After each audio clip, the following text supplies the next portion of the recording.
Hey guys, tonight we slip quietly into another world, one where the air is thick with the perfume of unknown flowers, moonlight spills like silver cross-tangled leaves, and shadows of ancient stone pyramids stand sentinel under the Milky Way. You find yourself wandering through the midnight gardens of Tenochtitlan, the mighty Aztec capital, where the ground itself seems to hum with secrets. Every step brings you closer to a plant you've never seen, a fragrance you can't quite name, or a leaf that once promised healing or danger to anyone who dared use it. You reach out, your fingertips brushing soft petals, sticky sap, and rough bark, and a thought creeps in: if you were actually here, you'd probably wind up mistaking poison for parsley and be a lost cause before dawn. You probably won't survive this, so tread lightly. So before you get comfortable, take a moment to like the video and subscribe, but only if you genuinely enjoy what I do here. And while you're at it, drop your location and local time in the comments. I love seeing where in the world you're listening from. Now dim the lights, maybe turn on a fan for that soft background hum, and let's ease into tonight's journey together. You trail deeper into the garden. The city is asleep, but the plants are very much awake. A heavy fragrance floats up from beds of marigolds called cempasúchil, their orange petals used for everything from cleansing wounds to guiding souls on the Day of the Dead. Here, every flower is not just decoration, but part of a living pharmacy. Beneath a trellis, moonflowers bloom, their white trumpets wide open in the cool night, gleaming like lanterns in the dark. Some are safe, some are deadly, and some, the Tisatol, the Aztec healers claim, hold the power to send you into wild dreams or quiet your pain. You step carefully around the edge of a pool where frogs croak and water lilies float, their leaves sometimes used in poultices for fevers. To your left, a tangle of green climbs a low wall. This is the chaya plant, a leafy shrub whose cooked leaves could strengthen the sick, or raw could make you sicker still. Aztec healers knew these risks well. Their gardens were more dangerous than any sword. Historians still argue whether the legendary midnight gardens of Tenochtitlan were formal spaces for training sacred temple plots, or the patchwork home gardens of city dwellers. But one thing is certain: plant knowledge was everywhere. Children grew up learning which herbs eased a cough, and which ones to avoid at all costs. The best healers could walk these shadowy paths blindfolded and name every vine by its scent alone. A nightbird calls overhead, breaking the silence. You glance upward and spot bats dipping through the branches, feeding on night-blooming cactus flowers. Some believe the cactus flowers bring luck if you find them at the right hour. Others say only fools go foraging in the dark. You, being the curious sort, decide to see what's growing near a crumbling wall. There, the heavy, sharp-scented leaves of the maguey plant fan out in a spiky halo.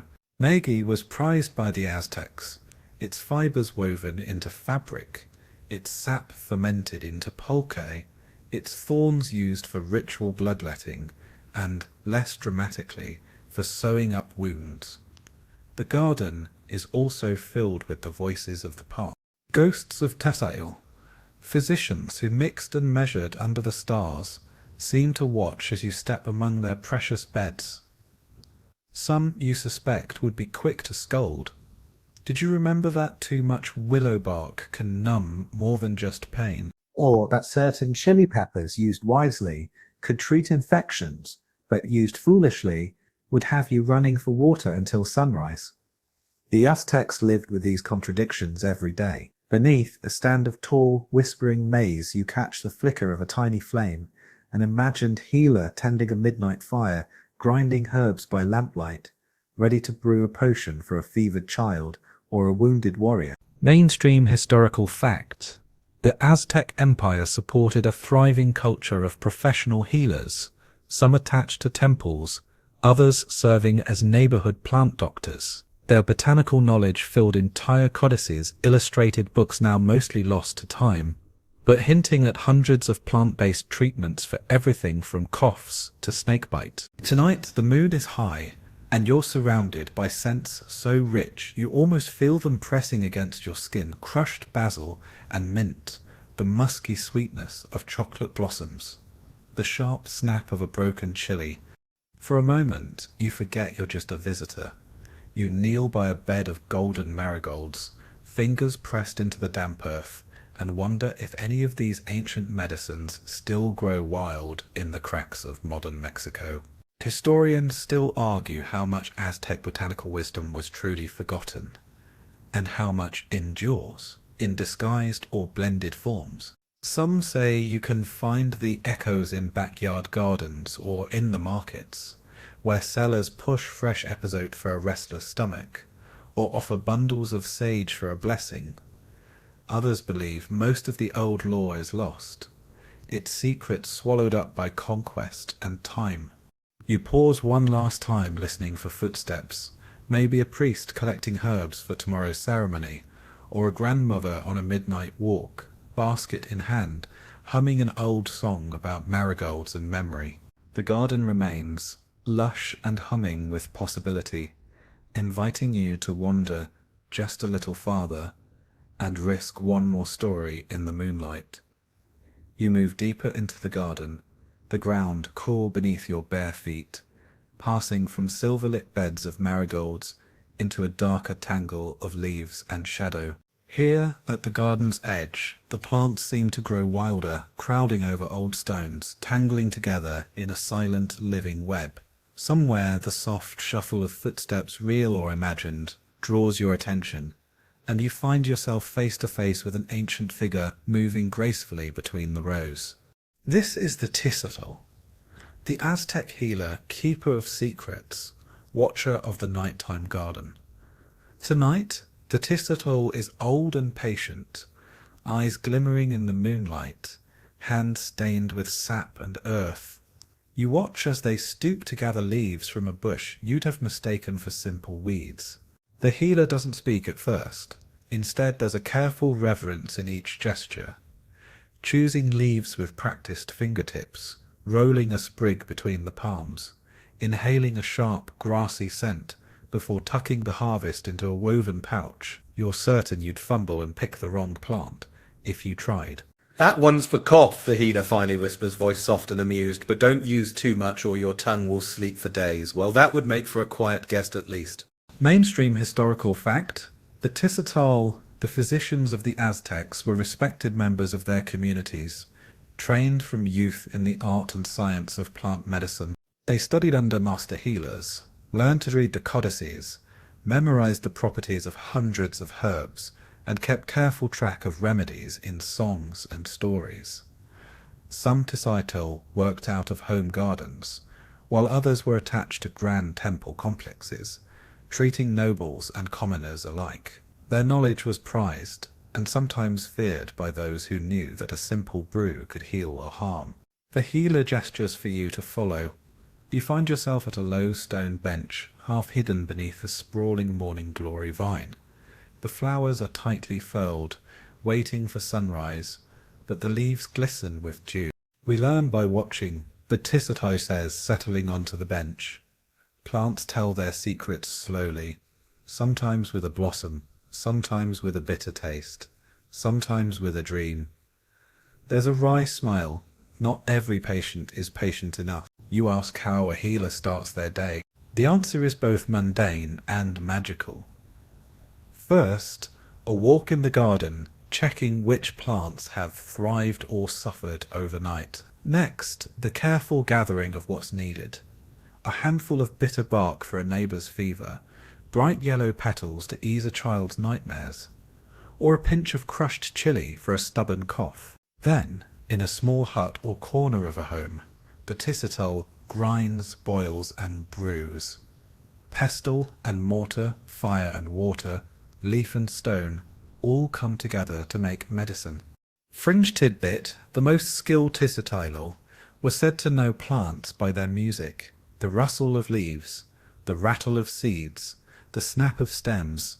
Stories tell of master healers who could listen to a garden at midnight and know which herb was ready to harvest.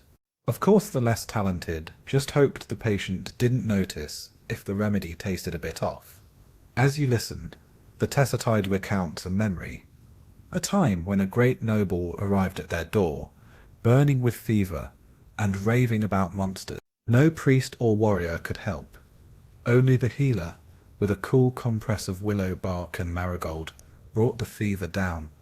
The story's lesson is simple.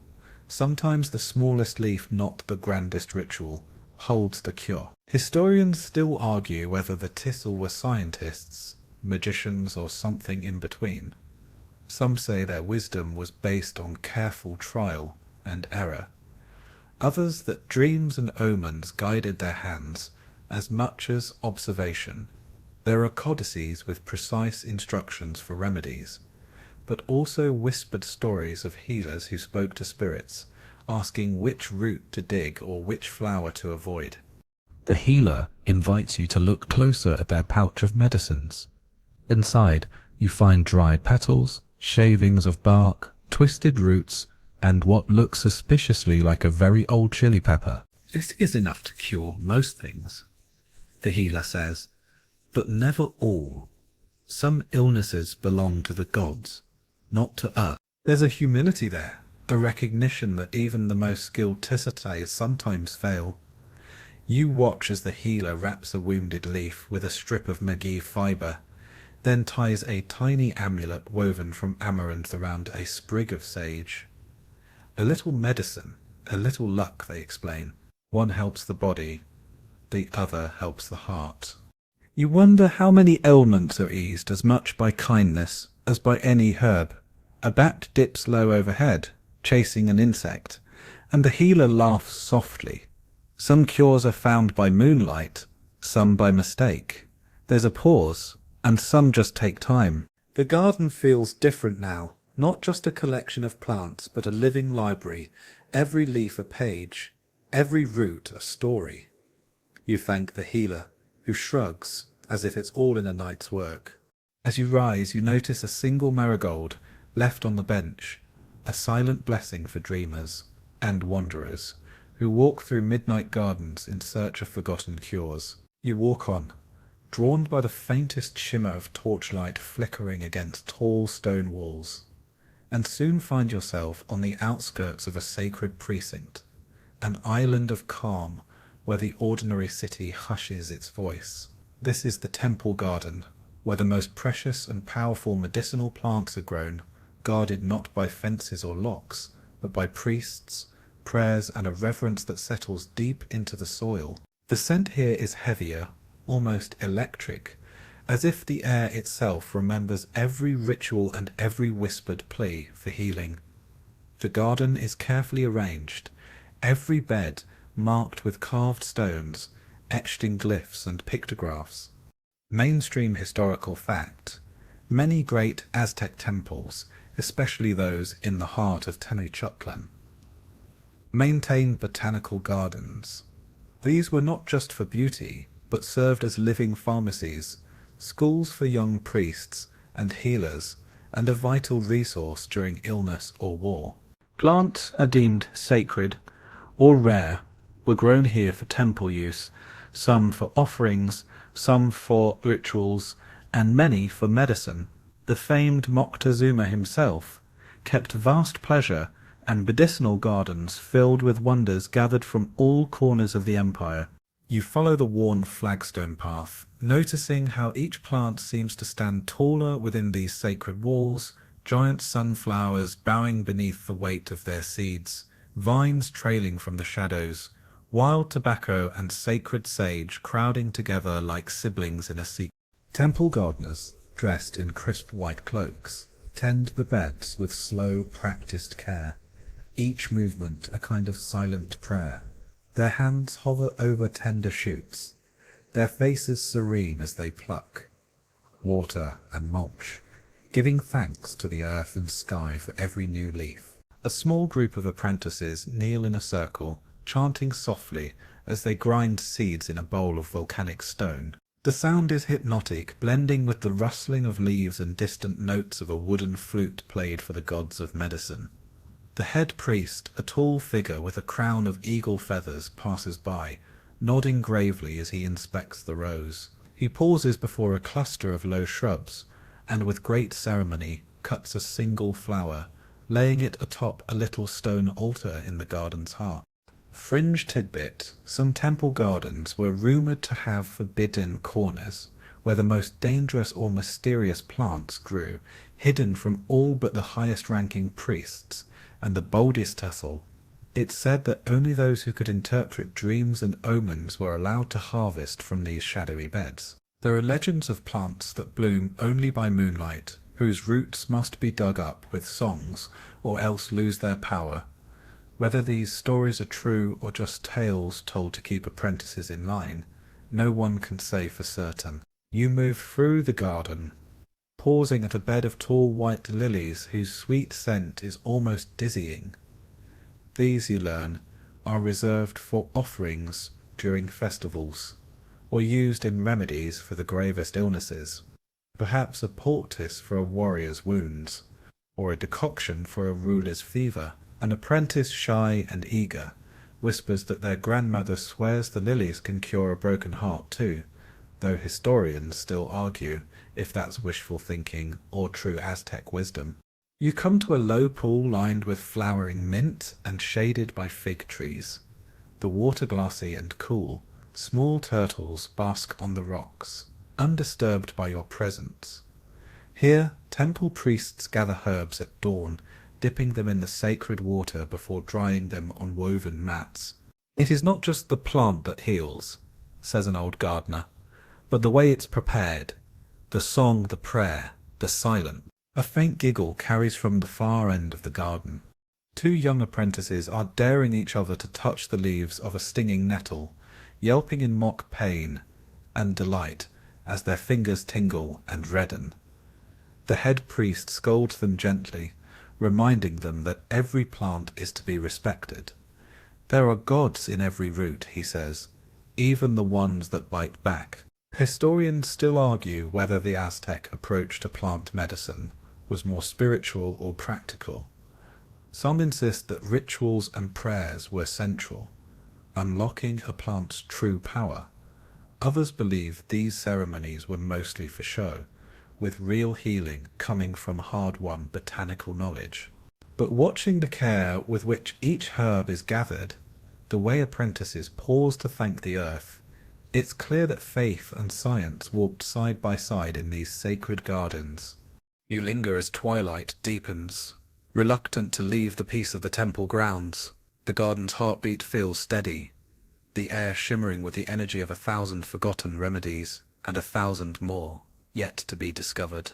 Before you go, a priest hands you a sprig of fresh mint, pressing it into your palm as a blessing for health and safe travels.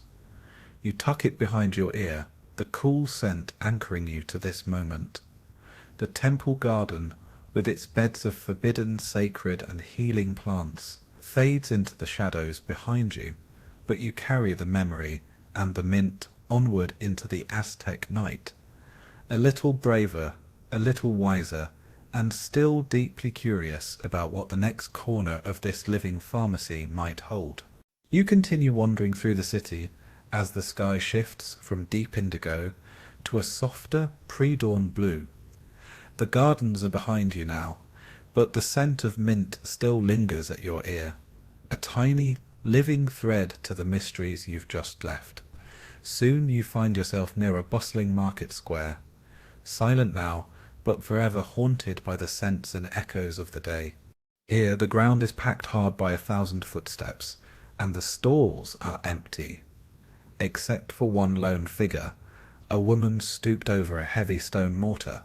She's grinding something dark and fragrant, and even before she turns, you know exactly what it is. Cacao. The Aztecs called it cacahuatl, and to them it was no mere sweet treat, but a powerful sacred plant with a dual reputation as both a ceremonial drink and a deeply effective medicine.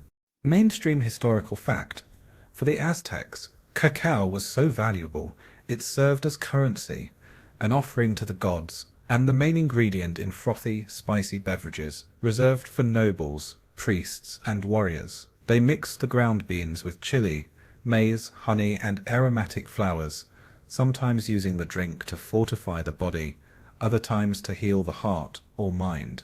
You settle beside the woman, watching as she grinds the cacao on a flat stone, her hands sure and practiced. She sprinkles in a pinch of chili powder, then a spoonful of wild honey, all the while humming an old song about kings and heroes. You ask if the drink is for a feast or a remedy. She laughs, a rich, warm sound. Why not both? She replies. Cacao is for strength, for sorrow, for dreams, and for healing. Sometimes for headaches, sometimes for the heart, sometimes for waking up before sunrise. You take the cup she offers, its surface flecked with foam, and the first sip is dark and bitter, with a lingering heat from the chili. It jolts you awake in a way coffee never could. Fringe tidbit. Aztec healers sometimes mixed cacao with the crushed petals of the magnolia flower, or the seeds of allspice, giving the brew a mysterious aroma said to chase away bad spirits and settle the stomach.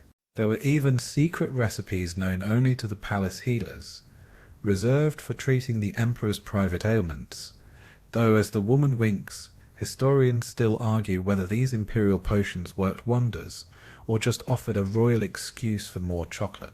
The woman invites you to help, handing you a wooden whisk and showing you how to froth the drink, lifting the cup high and pouring it back again until a thick, creamy foam forms on top.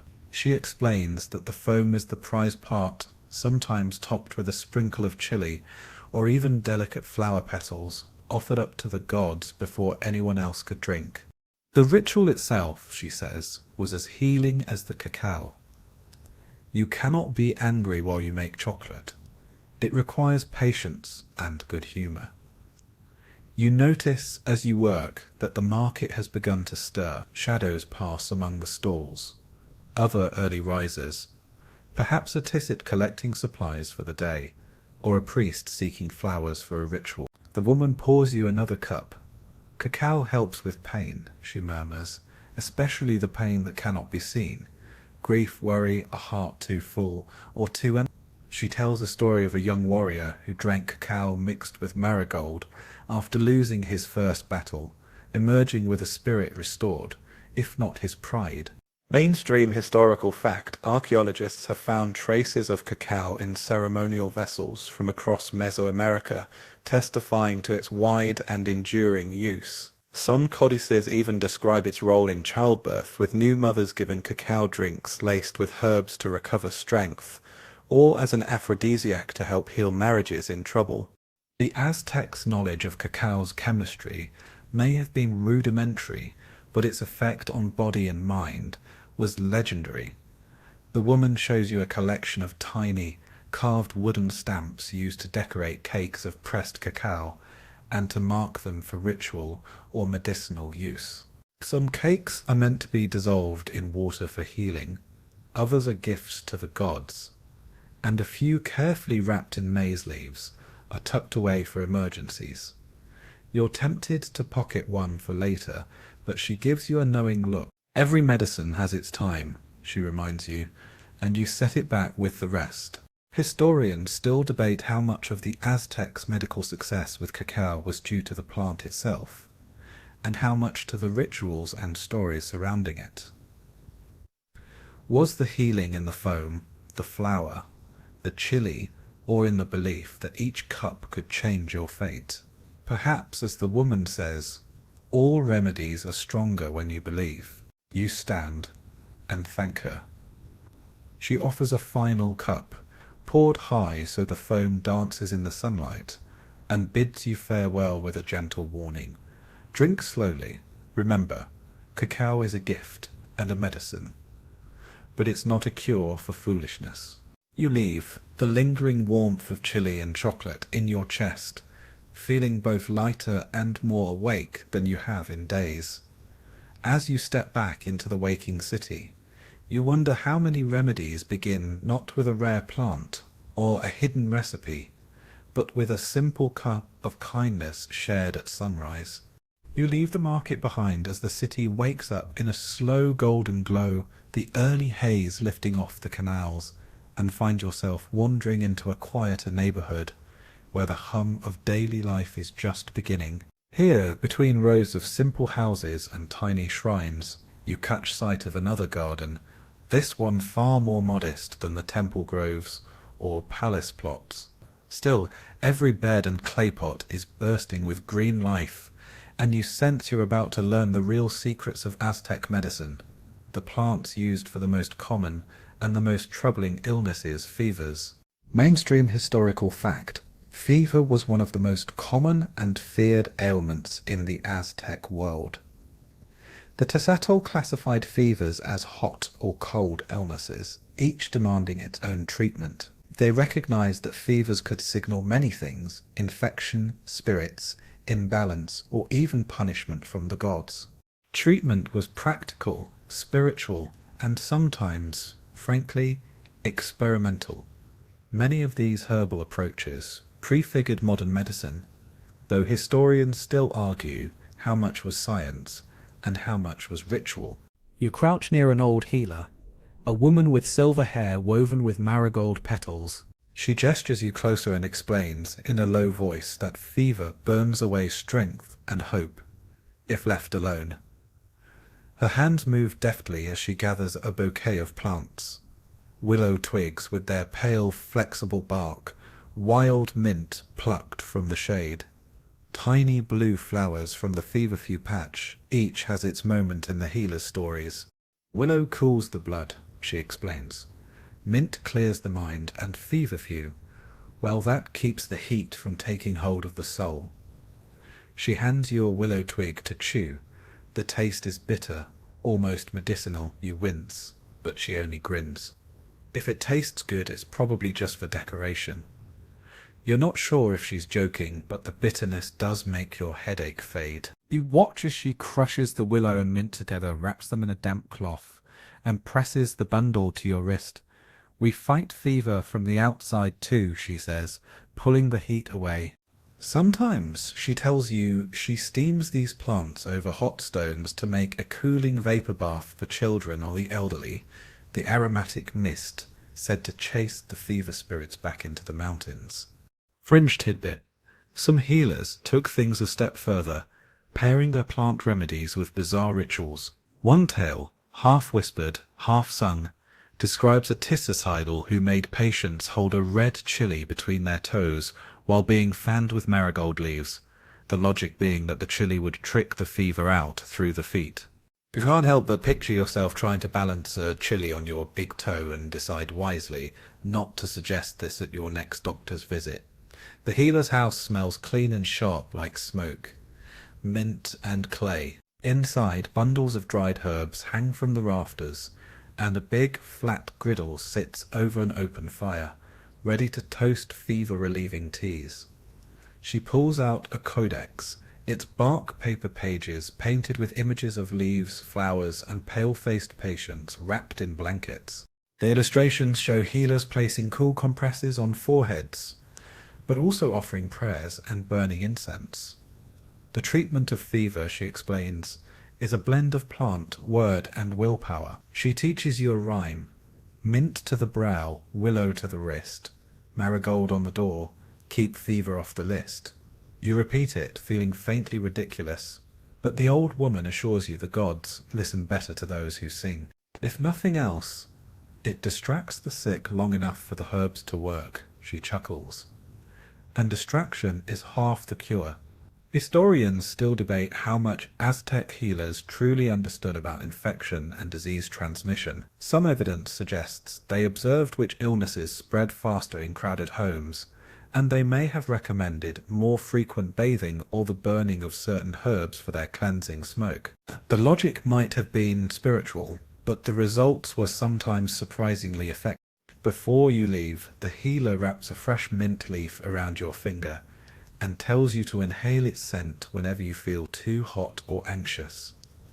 She presses a tiny sachet of dried feverfew into your palm. Keep it close, she says, for nights when the heat won't leave you alone. Her eyes twinkle.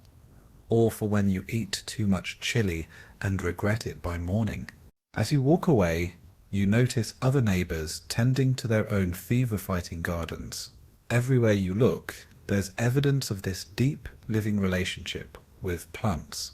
Mothers picking herbs for tea, children carrying willow branches, old men blessing pots of basil on their windowsills.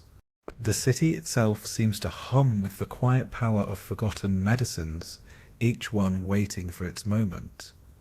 You leave the healer's house with cool wrists, a lighter heart, and a new respect for the wisdom growing quietly in the corners of every Aztec home. Somewhere behind you, the old woman's laughter rises in the warming morning air, a gentle reminder that the best cures are sometimes found where you least expect them, bundled in song, story, and a sprig of mint.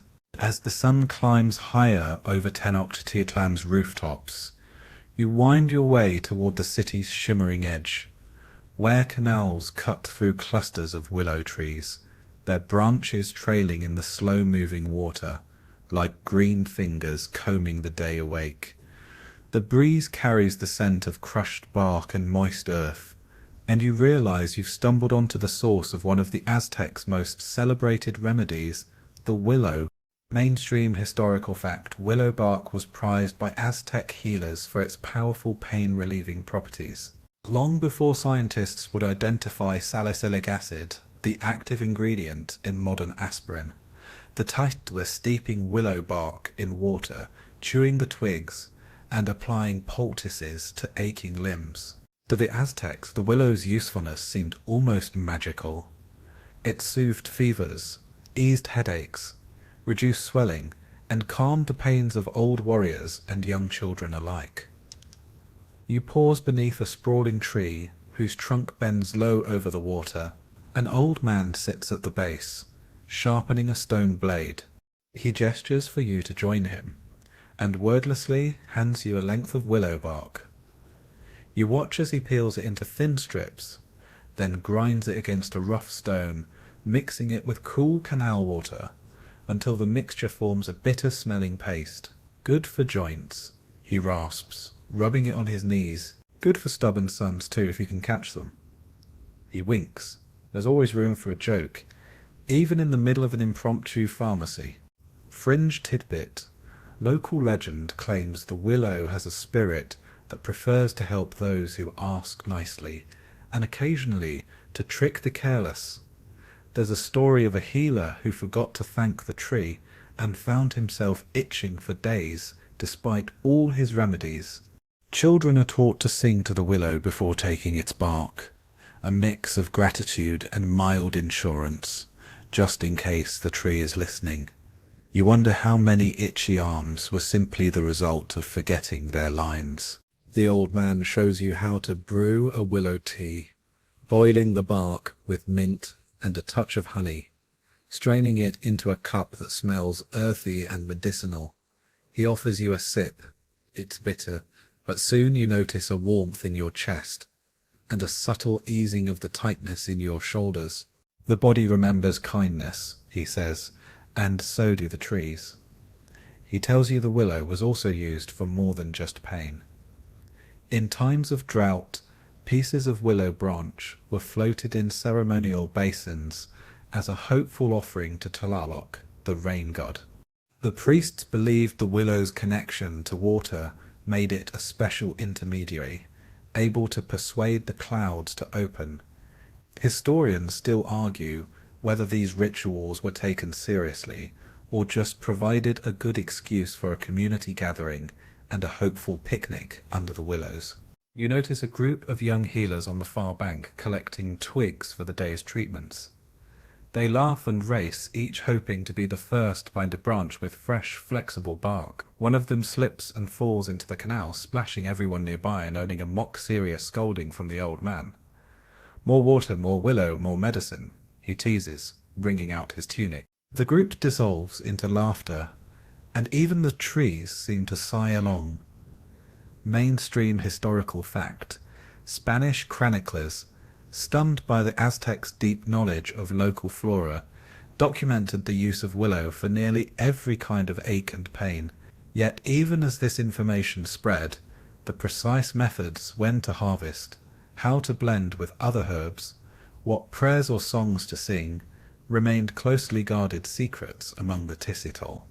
You listen as the old man shares a memory.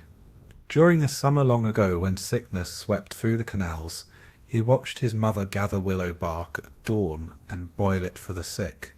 He remembers her voice singing to the trees, whispering to the water, hoping that a little magic and a lot of care would tip the balance back toward health. He hands you a small pouch of dried bark. For your journey, he says, use it when the road grows hard. But remember the song. Historians still debate whether the true power of Aztec willow medicine lay in the chemicals, the rituals, or the relationship between healer and earth. Perhaps it's a little of each.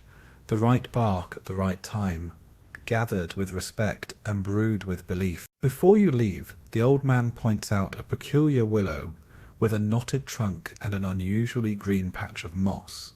He claims this one's the guardian of lost causes, the last stop for hopeless aches and broken hearts. You touch its bark, half joking, half serious, and feel an odd sense of reassurance, as if the tree understands more than you do. You walk away, willow pouch in hand, the city's canals reflecting sunlight in long ribbons, and realize you carry with you not just a medicine, but a living connection to the landscape, the healers, and the stories that shaped the Aztec world. In the end, maybe the willow heals more than just pain. Maybe it's a reminder that comfort, wisdom, and a good laugh can sometimes be found in the shade of the same tree. Following the curve of the canal, you leave the willows behind, and make your way toward a patch of earth, as spiky as it is storied, the realm of the Megi plant. At first glance, Megi, also called agave, is intimidating, its thick, sword-like leaves standing in fierce green rosettes. But as you draw closer, you realize these are more than just natural defenses. This plant was a Swiss army knife for the Aztecs, a healing wonder, a food source, a toolkit, and yes, even a portable sewing kit for emergencies. Mainstream historical fact. Megi was indispensable in the Aztec world. Its fibers became ropes, nets, clothing, and famously the world's most versatile bandage. Its sap, once fermented, became pulque, the ceremonial drink of gods and laborers alike. Healers used every part of the plant. Sharp spines as surgical needles, pulpy flesh for poultices, and syrupy sap for wounds, burns, and upset stomachs. A woman greets you at the edge of the Megi Grove, her hands busy weaving rough silvery threads. She motions for you to join her, and with the patience of someone who's explained this 1,000 times, demonstrates how the long, fibrous leaves are sliced free with a sharp obsidian blade. She peels away the tough outer layer, exposing strands as strong as sinew, and twists them into a cord. If you cut yourself on the job, she says with a sly smile, you're already holding your bandage. She shows you the plant's sharp black thorn, a natural needle, sturdy enough to pierce leather. For generations, these thorns stitched up wounds, held together broken sandals, and were used in sacred rituals. You watch as she carefully scores a leaf, collects a drop of the plant's viscous sap on her fingertip, and dabs it onto a tiny scrape on her arm. It stings, she admits, but the wound heals fast. The sticky sap, she explains, contains saponins and other compounds that help clean and close injuries. Fringe tidbit, the Megi's versatility is so legendary that there's an old saying among the healers, if you can't fix it with Megi, you're better off letting the gods decide. Of course, there are whispered stories too of unlucky folk who tried eating raw Megi and spent the next day wishing for a different set of gods entirely. You walk through the grove with her, admiring the tall flower stalks rising like giant spears. At the base of each mature plant, she points out a hollow where sweet sap, called aguamiel, collects. A young man dips a hollow reed into the plant and sips, offering you a taste. The liquid is cool, faintly sweet, and slightly earthy, a welcome change from willow tea. He explains that fresh sap was given to the sick to restore strength or mixed with herbs to treat digestive complaints. Once fermented, the cloudy drink pulque was used in religious ceremonies, believed to grant wisdom, or at least make visions a little more vivid. You help strip a leaf and watch as your guide demonstrates how to mash the soft inner pulp into a poultice. This was applied to burns, sores, and infected wounds. The cooling gel soothes, and you wonder how many times an Aztec child stumbled into trouble, only to find relief in a patch of Maggie right outside their door. Historians still argue about the extent of Maggie's healing powers. Was it truly a wonder drug, or did its real benefit lie in its constant comforting presence, a plant so common that every family knew how to use it, even if they didn't know exactly why it worked? Some believe that the rituals surrounding Maggie were as healing as the plant itself. The careful harvesting, the songs sung over new shoots, the gratitude offered after a successful healing. As the morning sun climbs higher, your guide shares a joke passed down among the healers. You know a true friend, she says, by whether they fetch Maggie or just offer advice. You laugh, thinking of all the advice you've received in life, and how much of it would have been more useful as a bandage, or perhaps a strong cord to pull you out of trouble. Before you go, the woman hands you a tiny woven amulet, magically practical, made from the same fibers that could stitch wounds and make nets. For luck and for healing, she says, tucking it into your hand. And if you find yourself in need, remember, there's more Maggie than trouble in this world. You walk away with the amulet in your palm, the memory of sweet sap on your tongue, and a low thrum of gratitude for a plant that offers so much shelter, sustenance, healing, and a little humour, all wrapped up in thorny green leaves. The Maggie grove disappears behind you, but its lessons cling tight. Sometimes the simplest things really are the most extraordinary. The winding paths of Tenochtitlan's gardens and groves lead you at last to a small square, sunlit and lively, where the air is rich with the scent of roasted maize and the high, sweet fragrance of blooming amaranth. The group of women, hands dyed crimson and gold from their work, are busy braiding stalks of the curious grain into patterns both beautiful and strange. You pause, caught by the rhythm of their hands and the gentle laughter drifting from their circle, and realize you're witnessing another chapter in the story of Aztec medicine, one woven as much from ritual and belief as from roots and leaves. Mainstream historical fact: amaranth was one of the Aztecs' most prized plants. Highly nutritious and easy to grow, it was a staple food for centuries, but its role in healing and religion set it apart. The grain found its way into everything: nourishing porridges for the sick, strengthening drinks for warriors, and, most fascinatingly, amulets and ritual figurines believed to hold special powers. It was so closely linked to the sacred that after the Spanish conquest, it was banned for a time, its mystical associations feared as much as its nutritional value was admired. You kneel beside a young girl who offers you a cluster of amaranth seeds. Sticky with honey, she pops one into her mouth and grins, motioning for you to try. The taste is nutty and sweet, the crunch satisfying, for strength, she says, and for luck. Her mother nods in agreement, explaining how amaranth, toasted and ground into flour, was blended with herbs and shaped into balls for healing. Children with fever, elders with weak stomachs, warriors before battle, all were given amaranth in some form. Having tidbit, the healers sometimes mixed amaranth with a few drops of Maggie sap or chili, making medicine that tasted like both comfort and courage. But the real magic came during festivals, when amaranth was shaped into figures, animals, gods, and sometimes even miniature versions of the sick themselves. These amulets would be worn, gifted, or even eaten, as part of elaborate rituals meant to ensure good health, chase away nightmares, or appease angry spirits. There's an old joke that the most troublesome children were given amaranth dolls to eat their bad dreams. You watch as the women shape tiny figurines, humming a tune that rises and falls like a gentle breeze.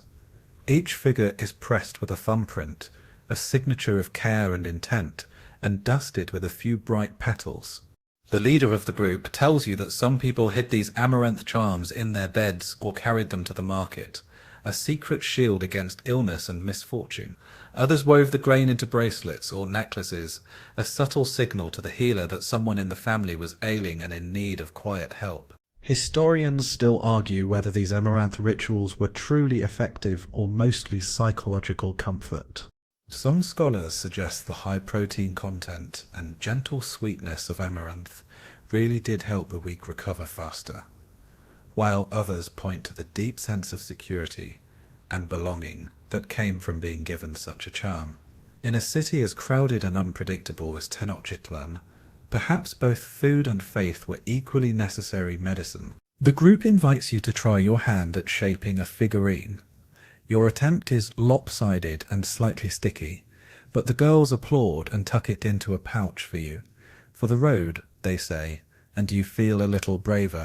As you work, you learn a new story. During certain festivals, forbidden under Spanish rule, entire communities gathered in secret to shape amaranth into great effigies, singing old songs and whispering wishes for health. The risk was real. Those caught might lose the harvest or worse, but the tradition survived, woven into daily life as quietly as any prayer. The mother, seeing your curiosity, explains how healers sometimes buried amaranth near the threshold of a house to keep sickness from entering, or burned a handful on the hearth as an offering when a new child was born. The scent, she claims, reminds the gods to be gentle. You wonder if your own home would benefit from such a ritual. At the very least, it might smell sweeter. Fringe tidbit: some old healers claimed they could read the future in the way amaranth sprouts bent toward the sun, or how the grain clustered on the stalk.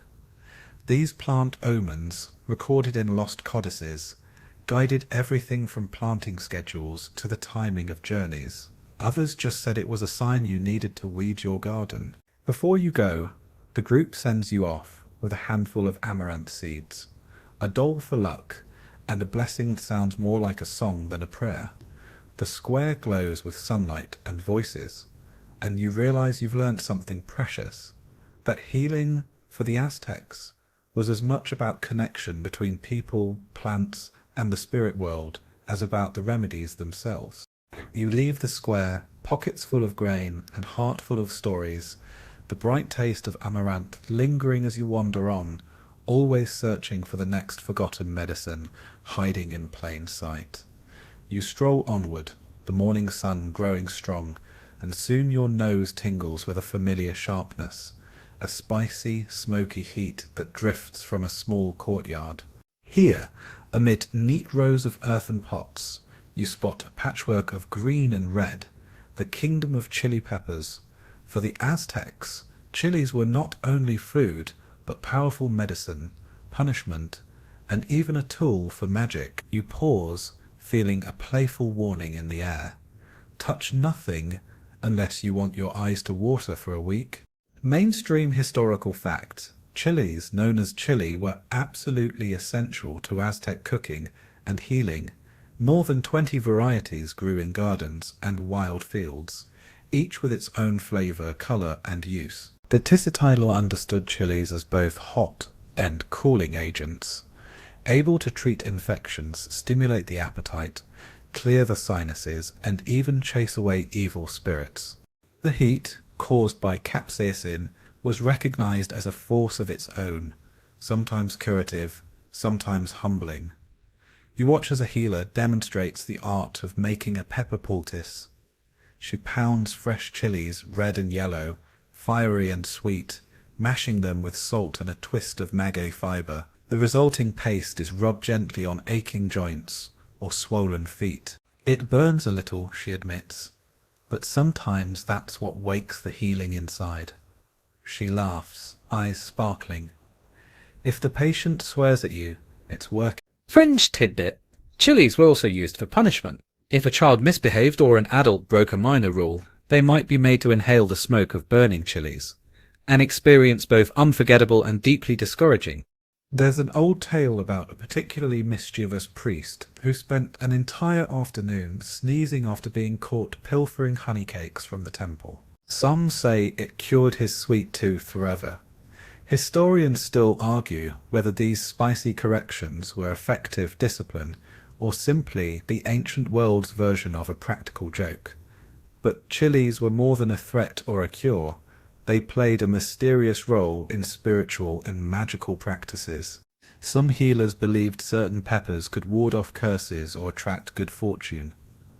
During major ceremonies, dried chilies were scattered around doorways or burned as offerings to protect the home from illness.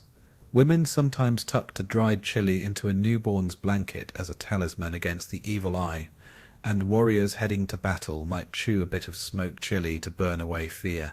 You help shell a basket of small green chilies while a young apprentice explains their uses. For stomach complaints, a mild chili tea is brewed with epazote and honey, a surprising combination that soothes rather than stings. For coughs, a chili and lime mixture, carefully diluted, clears the throat and opens the chest. But too much, she warns, and you'll be running around the house for hours looking for water. There's a special place in the garden for the wildest peppers, the ones so potent even birds steer clear. The healer demonstrates a ceremonial blend of these super spicy varieties, dried and ground with cocoa and flower petals, sprinkled into the fire during certain rituals. The smoke rises, twisting in the breeze, carrying prayers or, if the legends are true, carrying away whatever troubles are plaguing the household. Mainstream historical fact, Spanish chroniclers were amazed and sometimes horrified by the Aztecs' love of chili. They recorded medicinal recipes for everything from toothaches to melancholy, as well as warnings that excessive pepper leads to fits of sneezing and weeping. Modern research suggests many of these ancient treatments, especially for infections or inflammation, were surprisingly effective. You notice an older woman sorting chilies by color and size. She tells you that certain peppers are reserved for sacred days, and only the high priest or the oldest healer may prepare them. These are dried, tied in bundles, and hung above the door for protection or ground to dust and sprinkled over grave sites to honor ancestors and send messages to the underworld. Fringe tidbit. One infamous healer is said to have survived a near-fatal snake bite, not with an herb, but with a mash of the hottest chili he could find, to burn out the poison. Whether it worked or was simply an act of desperation, the story is retold every year at the Feast of the Healers, often with much embellishment and a lot of coughing. You take a taste of a tiny sliver, daring and foolish, and instantly your mouth blazes with heat. The healer hands you a lump of honey to soothe the burn, and you realize that every cure has its balance. A little pain, a little relief, sometimes all in one bite. As you leave the courtyard, lips tingling and eyes watery, you have a new respect for the power and personality of chili peppers. Here, every plant is a warning, a promise, and sometimes a prank. Medicine you'll never forget. The lesson is clear. In the Aztec world, healing often comes with a touch of fire, and sometimes a good laugh.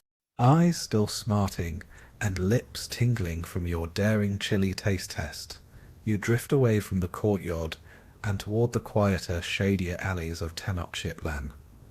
Here, the mood shifts. Less laughter, more mystery. You're drawn to a low doorway draped with woven reeds, the faint scent of earth and old incense beckoning you in.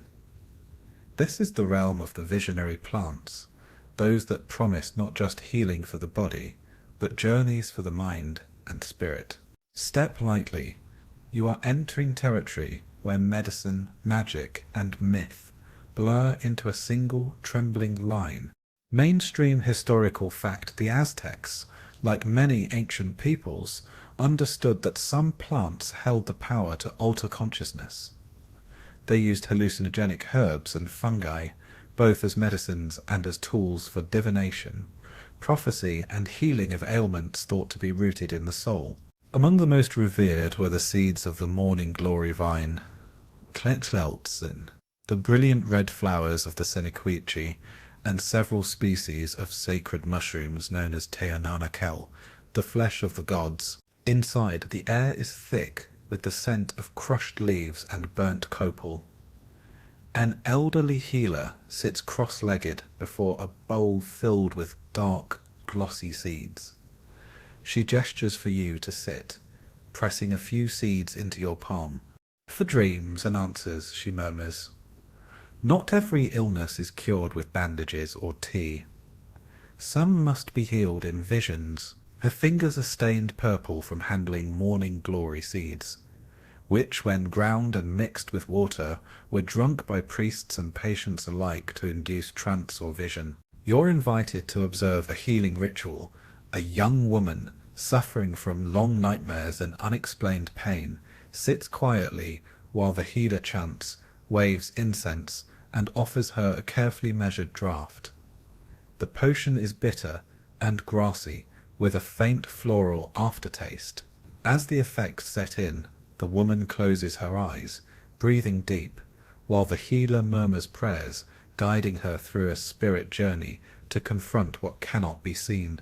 The atmosphere is electric, half science, half sacred theatre. Fringe tidbit. Some of the strangest Aztec remedies involved the Sinacuichi flower, said to soften the soul and allow memories to flow. There's an old tale of a ruler who, beset by anxiety before a great battle, was given Sinacuichi tea and emerged the next day proclaiming he had spoken with his ancestors who offered advice, a warning, and predictably a joke about his terrible singing voice. You look around and notice shelves lined with dried mushrooms, some brown and humble, others vibrant red with white spots. The healer explains that these sacred fungi were used for the gravest cases illness, thought to come from curses, grief, or the restless dead. Consumed carefully, with a healer's guidance, the mushrooms brought visions, revelations, or, on rare occasions, a wild night of dancing and storytelling that left the patient both shaken and sometimes miraculously cured. Historians still argue whether the Aztecs understood the chemical properties of these visionary plants, or if they relied entirely on ritual and belief. What's certain is that the line between medicine and magic was never entirely clear. Healers were trained to recognize signs of poisoning or distress, and great care was taken to ensure the correct plant, dose, and setting. Many codices warn that the wrong vision brings more harm than good, and apprentices learned respect and fear for these plants early in their training. You're handed a small gourd cup filled with a golden liquid, Sinacuichi tea. The taste is surprisingly sweet, and the old healer smiles. No dreams tonight, just calm. You look like you need it after the chilies. The joke breaks the tension, and everyone laughs. The lesson here, you realize, is one of humility. Even the most powerful healer never stops learning, and sometimes the best medicine is a cup of tea and a quiet night. As the ritual ends, the patient wakes from her trance, blinking and calm, the pain in her face replaced with a soft serenity. The healer gives her a charm woven from dried vines and whispers, "Keep this by your bed. It will catch the bad dreams." You see the trust in her eyes, the subtle relief of hope returned. A medicine as real as any herb or potion. Fringe tidbit: not all visionary experiences went smoothly. Healers told tales of apprentices who sampled the sacred mushrooms without permission, only to spend the night running in circles, convinced they were being chased by singing frogs. Some families kept bundles of dried vines or protective stones in their homes, just in case a spirit got curious or a dream took a wrong turn. You step out into the sunlight, a little awed, a little grateful that your own medicine tonight is nothing stronger than mint and memory. In this world, healing is never just about the body. It is a journey through story, spirit, and sometimes the wildest corners of the mind. You return to the busier heart of the city, where the hum of daily life grows loud again, and every corner boasts a small stall or family home brimming with the sights, sounds, and scents of Aztec medicine in action. Here, you find not the mystical visions of the shadier alleys, but the everyday, practical business of healing potions, simmering over fires, balms stirred in clay bowls, and bottles and gourds filled with liquids whose ingredients sound half like a grocery list, half like a spell. You've settled beside a young apprentice, her hair tied back with a murky fibre cord, as she kneels on a reed mat and begins her morning's work. First rule of medicine, she grins, is don't lose your pestle. She points to a battered stone mortar, the centre of all daily preparations. Her hands move swiftly, combining dried herbs, mint, epazote, feverfew, with splashes of clean water, and sometimes a handful of honey or a squeeze of lime. The scents are dazzling, sharp, sweet, earthy, and in some cases, eye-wateringly strong. She laughs, handing you a sticky wooden spoon to try, and you nearly sneeze yourself off your seat. Mainstream historical fact: Aztec healers were masters of preparation. Remedies were rarely just a single plant or root, but clever combinations tailored for each illness. Balms for wounds, teas for fever, thick elixirs for persistent coughs, and even chewing pills for digestive troubles, each crafted from a mix of local ingredients. Some formulas appear in the ancient codices, full of instructions and illustrations, while others lived only in the heads and hands of the healers themselves. The apprentice shows you how to make a basic cough syrup. Roasted cacao husks, mashed with honey and a sprinkle of dried chili, then left to sit until thick and fragrant. For sore muscles, a paste of ground pumpkin seeds, maguey sap, and willow bark is kneaded into the skin. Every recipe is different, and every family has its favourite. You wonder aloud if anyone could ever memorize them all, and she sighs. That's why we sing them. Songs help the mind remember.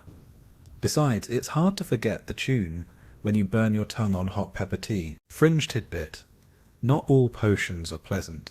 The apprentice grins and tells you of a legendary elixir known as 3-day water, a brew of such bitterness that children would behave for weeks just to avoid another taste. Some old Tisitol claimed it worked better than any curse for stubborn fevers and perhaps stubborn grandchildren. There's a tradition among healers to gift a bottle of the foulest tasting concoction to a rival on their birthday, a joke and a dare, all in one. You're invited to help prepare a balm for burns. Into a bowl to go aloe pulp, mashed amaranth, and a drizzle of agave syrup, all mixed with cool water and a few ground up basil leaves. The result is smooth, slippery, and oddly refreshing. The apprentice hands you a fresh cloth and shows you how to apply the balm in gentle circles. Kind hands make medicine stronger, she says with a wink, and it keeps people from screaming at you. Historians still argue how much of the Aztec pharmacopoeia survives intact. Some plants like vanilla, cacao, and sarsaparilla are famous worldwide now, but others exist mostly in oral tradition, handed down in kitchens and gardens. There's ongoing debate about which combinations worked because of their chemistry, and which healed simply because a trusted hand prepared them with care. As the day grows hotter, neighbours arrive for their daily doses. A tired fisherman collects a pouch of wake-up tea, brewed from yerba buena and a hint of chili. A mother brings her feverish son for a cooling tonic of mint and willow. A young woman with aching feet gets a massage with a pungent green balm. Each patient is treated as a guest, offered not just medicine, but water, a story, and a blessing for good health. A healer's job, the apprentice tells you, is half plants, half patience. Fringe tidbit: the most legendary potions, the ones whispered about in marketplaces and late at night, had secret ingredients, sometimes a pinch of sacred ash, a scrap of old cloth, or even a fingernail clipping, with the patient's permission, of course. Magic and medicine mix, says the apprentice, and sometimes a little superstition gets the healing started. You leave the bustling kitchen with sticky hands, a pounding head from all the new scents, and a pouch of homemade cough syrup. The apprentice waves you off, her arms full of fresh herbs and a new story to sing. As you step back into the sun, you realize that in Aztec Tenochtitlan, the work of healing is never truly finished. It's a daily rhythm, a community effort, and a tradition as alive as the plants themselves. Your path winds toward the bustling edge of the city, where trade routes and floating gardens meet, and you discover the secret travelers of Aztec medicine, the roots and distant relatives that connected this empire to the wider world. As you stroll along the walkways of Chinampas, the great green rafts of earth and plants anchored to the shallow lakes, you notice not just the familiar healing herbs, but also the stranger ones, their names whispered in half a dozen languages, each with a story to tell. Mainstream historical fact: the Aztecs were master traders, and their healers benefited from a sophisticated network that brought new plants from the forests of Oaxaca, the southern coasts, and even farther, roots like sarsaparilla, prized for cleansing the blood and treating joint pain, made their way into medicine chests alongside local favorites. Vanilla, once just a wild vine clinging to tropical trees, became both a rare spice and an ingredient in healing drinks for the wealthy and powerful. A trader waves you over, his reed boat filled with bundles of tangled roots, pods and fragrant leaves. He grins, holding up a dried, knotted root. For strength, he declares, or at least for the taste of faraway rain. He explains how sarsaparilla is boiled with honey and lime, making a tonic to soothe aches after a long journey. It smells like the mountains and tastes like earth after the rain, he says. Some say it drives away the tiredness of old bones and the memories of old mistakes. Fringe tidbit: sarsaparilla was rumoured to be so powerful that ambitious healers occasionally staged root races at the markets, daring each other to identify and prepare the wildest, rarest roots before an audience of amused onlookers. Winners earned not just a meal, but bragging rights for a year. Losers, it said, had to eat a bitter brew of their own choosing, a tradition best avoided if you didn't know your roots. You taste a vanilla pod, marvelling at the rich, subtle sweetness that lingers long after you bite down. The trader explains that only the wealthiest families or the palace healers could afford to add vanilla to medicines or drinks. But every healer dreamed of discovering a wild patch to claim as their own. Vanilla was thought to soothe nerves, ease fevers, and perhaps most prized of all, calm the hearts of lovers and the wails of restless children. Historians still argue. The trader jokes whether more hearts were mended or broken with vanilla. You watch as a healer demonstrates how to prepare a simple drink: sarsaparilla root sliced and boiled, a curl of vanilla, a hint of cacao, all blended together into a dark, fragrant liquid. For courage, she claims, or at least for the courage to get through another day. You sip, feeling the earthy warmth spread through your chest, and wonder just how many miracle cures began as accidental blends in busy kitchens and gardens. Trade with distant regions didn't stop at plant. You noticed dried cocoa pods, bark from the copal tree, and even packets of odd-smelling leaves said to ward off bad winds. The city's markets are alive with healers sharing tips, tricks, and the occasional wild boast. Each new plant arrives with caution and excitement.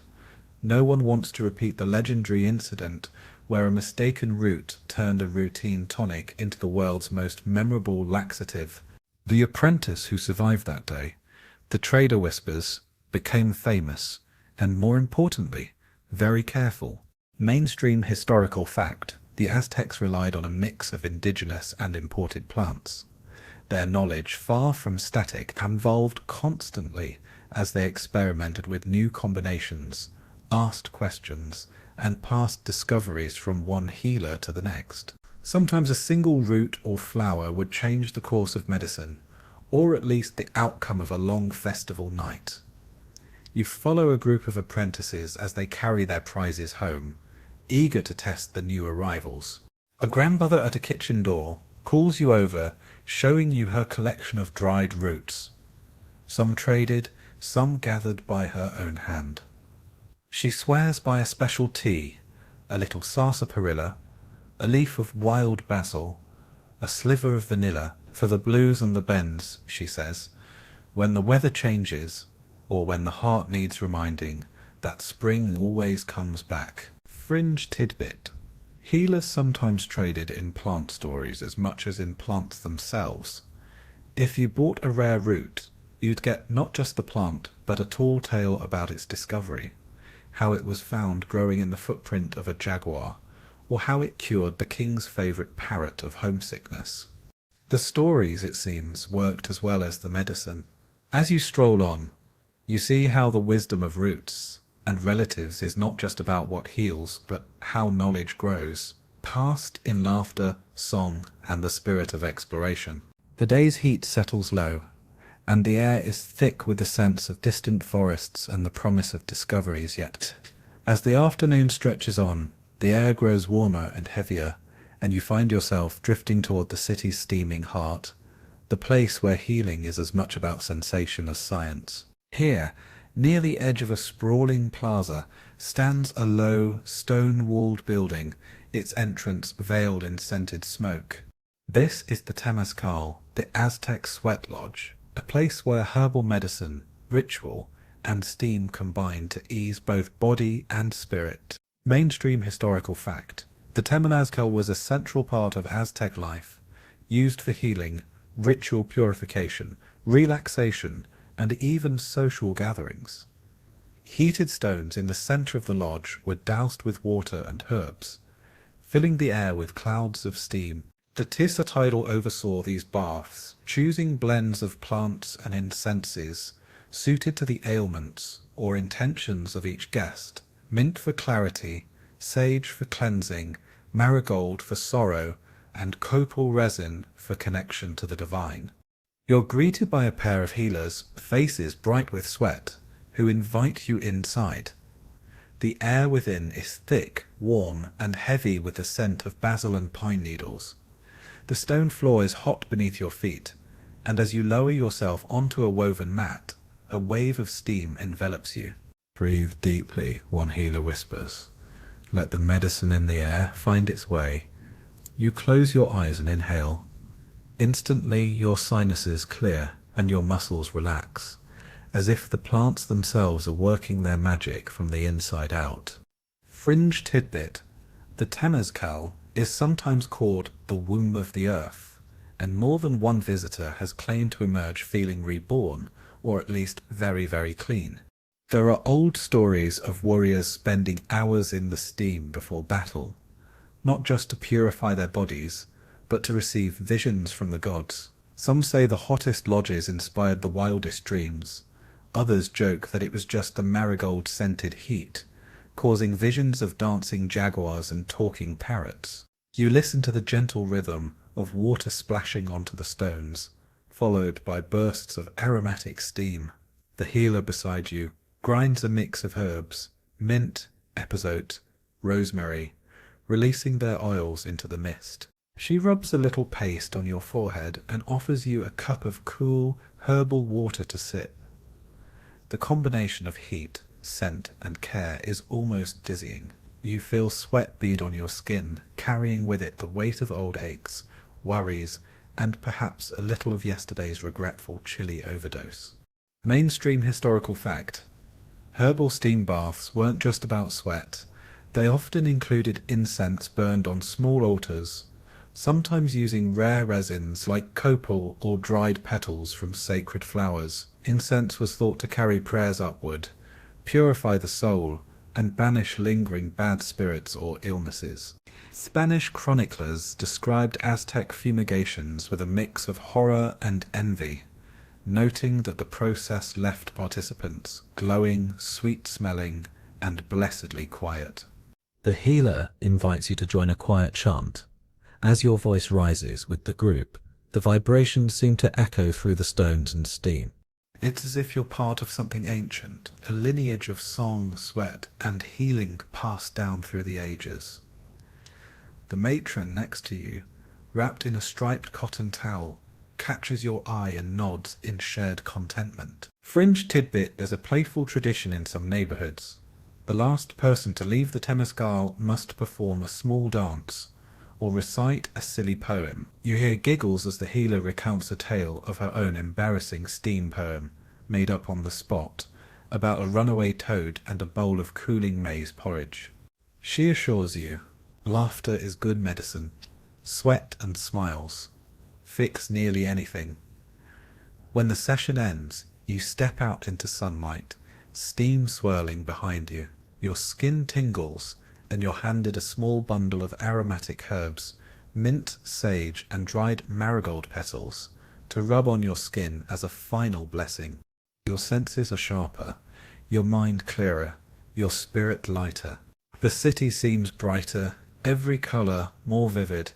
Historians still debate whether the healing power of the Temescal came from the herbs, the ritual, the heat, or just the sense of belonging it inspired.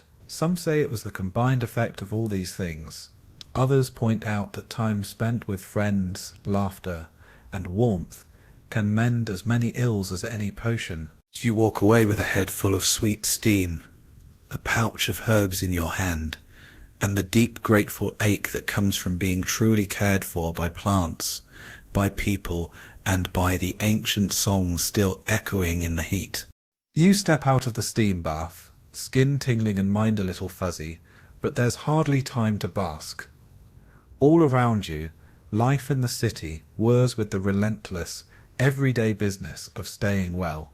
The magic of temples in Temescal is reserved for big moments, but what about headaches, stomach aches, coughs, and the other small torments that refuse to respect anyone's plans? It's in the bustling courtyards and kitchen gardens that the most practical, persistent side of Aztec healing reveals itself, the endless, ingenious pursuit of comfort from common ailments. Mainstream historical fact: Aztec households were like living pharmacies, and every family had its own special recipes for ordinary complaints. Knowledge was passed down parent to child, neighbour to neighbour. There were teas for colds, poultices for scrapes, and infusions for upset bellies. The great codices list remedies for everything from snake bites to insomnia, and many of those formulas started with something as simple as a handful of fresh leaves and a little faith. You pass through a garden buzzing with bees and laughter, where children play among beds of basil, mint, and chaya. A woman waves you over, smiling as she snips a bundle of leaves. "Headache?" she asks, almost reading your mind after the heat of the steam bath. She grinds a few basil leaves with salt, shapes them into a tiny ball, and presses it to your forehead. The cool scent seeps in, and you feel the tension loosen. "Some things," she says, "work better than a priest's prayers." You watch as she prepares a simple remedy for stomach aches, a tea of aposite and a touch of lime. She explains that every cook is a healer, every meal a small act of medicine. The kitchen smells of onions, garlic, and a pungent herb you don't recognize. "That's Boldo," she tells you, "for when the stomach is truly stubborn." She laughs, then adds, "But don't take too much or you'll be running all day." Fringe tidbit: children sometimes wore tiny pouches of dried chamomile or mint around their necks, believed to ward off coughs or nightmares. Others carried odd little amulets, bits of jade or carved bone said to attract good spirits and keep away the bad winds blamed for colds. There's a playful custom of tying a red string to a child's ankle for luck, and it's not unusual to see a toddler with more string than shoe. The woman calls her daughter to help make a syrup for a lingering cough. Into a clay pot goes honey, chopped oregano, and a dash of chili, all simmered until thick. Honey soothes, chili stirs, oregano clears, she recites, ladling out a warm spoonful for you to taste. The flavour is strong, but oddly comforting. She insists the syrup is even better when sung over. So her daughter belts out a few lines of an old song, the words blending with the bubbling of the pot and the cheerful clatter of kitchen life. Historians still argue whether the best remedies worked because of their ingredients or because of the community and ritual that surrounded them. Was it the mint in the tea or the mother's hand on your brow? The oregano in the syrup or the laughter in the kitchen? Some say the two can't be separated, and maybe they're right. You notice an old man nearby tending a tray of tiny clay dolls and odd-shaped seeds. He explains that these are gifts for a neighbour who's been ill or weak. Each doll carries a sprig of basil and a message of encouragement. Gifts help the spirit heal, he says with a wink, and sometimes they help the patient remember to take their medicine. A neighbour stops by complaining of sleepless nights. The woman gives her a sachet of dried lavender and suggests a warm drink of chamomile and honey before bed. And if that doesn't work, she says, "Come back tomorrow, I'll find another cure." There's a resilience here, an easy confidence that whatever trouble comes, there's a plant or a person ready to help. Fringe tidbit. There's a superstition that sneezing 3 times in a row means a visit from a healer is needed. In some homes, a pot of welcome soup spiced with garlic, epazote, and sometimes a splash of polcoke waits on the stove ready to be offered to anyone who walks in, sick or not. It's as much tradition as treatment, a way to bind the community together with warmth and spice. As you leave the garden, the woman hands you a tiny bag of dried basil and a promise that you'll always find help in an Aztec home. The simple acts, the shared meals, the quiet songs, the thoughtful gifts stay with you, proof that everyday healing isn't just about plants, but about people, persistence, and a willingness to try one more remedy when the first one fails. You walk on, comforted by the ordinary magic of kitchens and courtyards, knowing that sometimes the best medicine is simply knowing you're not alone. You move on through the winding lanes, hands filled with small gifts from generous neighbours, bundles of basil, a sachet of lavender, and the faint stickiness of honey on your fingertips. Yet, as you round a quiet corner, the mood shifts. The laughter of the courtyards fades, replaced by a hush that hovers around a cluster of shadowy trees. Here you find a different kind of healer, one whose tools and knowledge are cloaked in caution, the keeper of dangerous cures. Mainstream historical fact: not every medicinal plant in the Aztec world was safe. Some remedies relied on herbs and roots that, in the wrong dose or for the wrong patient, could be as deadly as any illness. The Titaital, especially those with the most advanced reputations, were sometimes called upon to treat ailments with poisons that could burn, numb, or purge. Knowledge of these plants was tightly guarded, passed only to trusted apprentices, and always laced with warnings. You watch a grey-haired healer with careful hands sorting roots and leaves in neat, separate piles. There's a hush of respect, and maybe a little fear among those who gather nearby. She holds up a dark root with a crooked twist. "This," she whispers, "can cure a fever, or it can send a fool to the underworld." She slices it thin and sets it aside, well away from the safer herbs. Fringe tidbit. Some of the most notorious Aztec remedies involved plants like tulsin, sometimes compared to nightshade, the seeds of datura, jimson weed, and the milky sap of the spurge family. In tiny, carefully measured amounts, these could calm pain, stop convulsions, or induce sleep, deep enough to mimic death. Too much, and the cure became a curse. There are legends of cunning healers who used poisonous plants to test rivals, win power struggles, or escape awkward marriages. Though historians still argue whether these stories are fact or cautionary myth. The healer shows you how to mix a drop of sap from a milky green-stemmed plant with honey, forming a thick paste for toothaches and mouth sores. Only a drop, she warns, or you'll lose more than just the pain. She explains that, in some cases, desperate patients with severe illnesses or wounds would choose to risk a dangerous cure, believing that fortune favoured the bold, or at least the very unlucky. We listen to stories of daring cures gone wrong and right. There's the tale of a warrior saved from snakebite by a potion that left him sleeping for 2 days, only to wake as strong as ever. Another, less lucky, tried to outsmart his illness, and ended up losing his voice for a month. It grew back, the healer says with a sly smile, but softer and wiser. She laughs, but you sense the real gravity beneath the humour. Historians still debate how much Aztec healers truly understood the toxicity of their medicines. Some codices record elaborate tests, feeding a new herb to a bird or dog before trying it on a human, watching closely for hours or days. Recipes were often written in code, passed in song or symbol, and shared only within families or tight-knit guilds. A mistake could mean exile or worse. The healer takes you to a small altar tucked beneath a tree, where offerings of chili peppers and obsidian chips rest beside bundles of dried leaves. You always ask the plant's permission, she says, and you always leave a gift. The most dangerous medicine needs the most gratitude. She pours a little water over the roots, murmuring words you can't quite catch, and invites you to do the same. You comply, feeling the weight of the ritual settle on your shoulders. Fringe tidbits. There are whispers of a poisoner's guild in ancient Tenochtitlan, a circle of healers who specialized in antidotes, venoms, and secret tests. Some say they trained spies and assassins.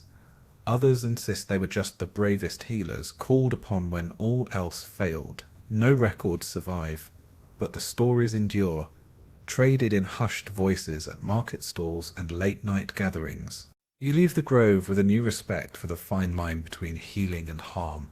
The healer hands you a tiny amulet, an obsidian chip wrapped in dried grass, and tells you to keep it until your next bout of foolishness. It won't cure you, she says with a wink, but it'll make you think twice. You laugh, but your fingers close tightly around the charm. As you walk back toward the noise of the city, you reflect on the courage it must have taken to work with plants that could help or harm, and the wisdom to know the difference. In every culture, some cures demand more than trust. They demand courage, humility, and a willingness to risk it all for a chance at another day. You wander away from the shadowed grove, the obsidian amulet heavy in your palm, and follow the subtle pulse of the city's daily rhythm once more. But something feels different as you walk. There's a sense of mystery here, and an invisible line that divides what's officially sanctioned from what's whispered after dark. In the Aztec world, the healer's craft and the art of magic were never entirely separate, and you're about to step into the grey zone, where herbal medicine blends into witchcraft. Mainstream historical fact. Aztec society respected and feared its Taisil, but it also included another class of practitioners, the Tlaxcaltecalol, sorcerers or owl people, and curanderos, who worked in secret, often at night. These individuals could use their plant knowledge for healing or harm, depending on the client, the illness, or sometimes the alignment of the stars. Their reputation was both blessing and burden. People came to them when all other remedies failed, but rumours of curses, shape-shifting, and dark magic dogged their steps. You approach a small hut at the city's edge, its doorway festooned with twisted roots, feathers and charms that clack together in the breeze. The woman who greets you is both healer and something more. Her eyes are sharp, her smile sly. She invites you inside, past a shelf crowded with jars of dried plants, some with labels, some with coded symbols only she understands. She begins with a test.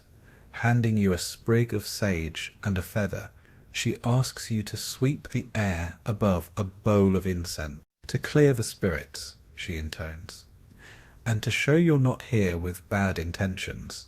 As the smoke curls and dances, you sense this is less about performance and more about the rules of her world. Here science and magic are both tools, and the distinction often depends on who's watching. Fringe tidbit. It's said that some Aztec witches could steal illness from a patient and plant it in a tree, a stone, or even a clay doll. Others claim to use bat wings, toad skin, and chili peppers in their spells, ingredients that, when brewed or burned, could send nightmares scurrying or bring sweet dreams to a troubled sleeper. There are endless stories of secret midnight cures, a root slipped under a pillow, a bath prepared at the full moon, a charm hidden beneath the floorboards to keep away gossip or jealousy. The healer tells you of the rivalry and sometimes partnership between white and black healers. While Tessitol focused on the known properties of plants, the curanderas dealt in omens, dreams, and social ills, curses, heartbreak, even lost livestock or wayward spouses.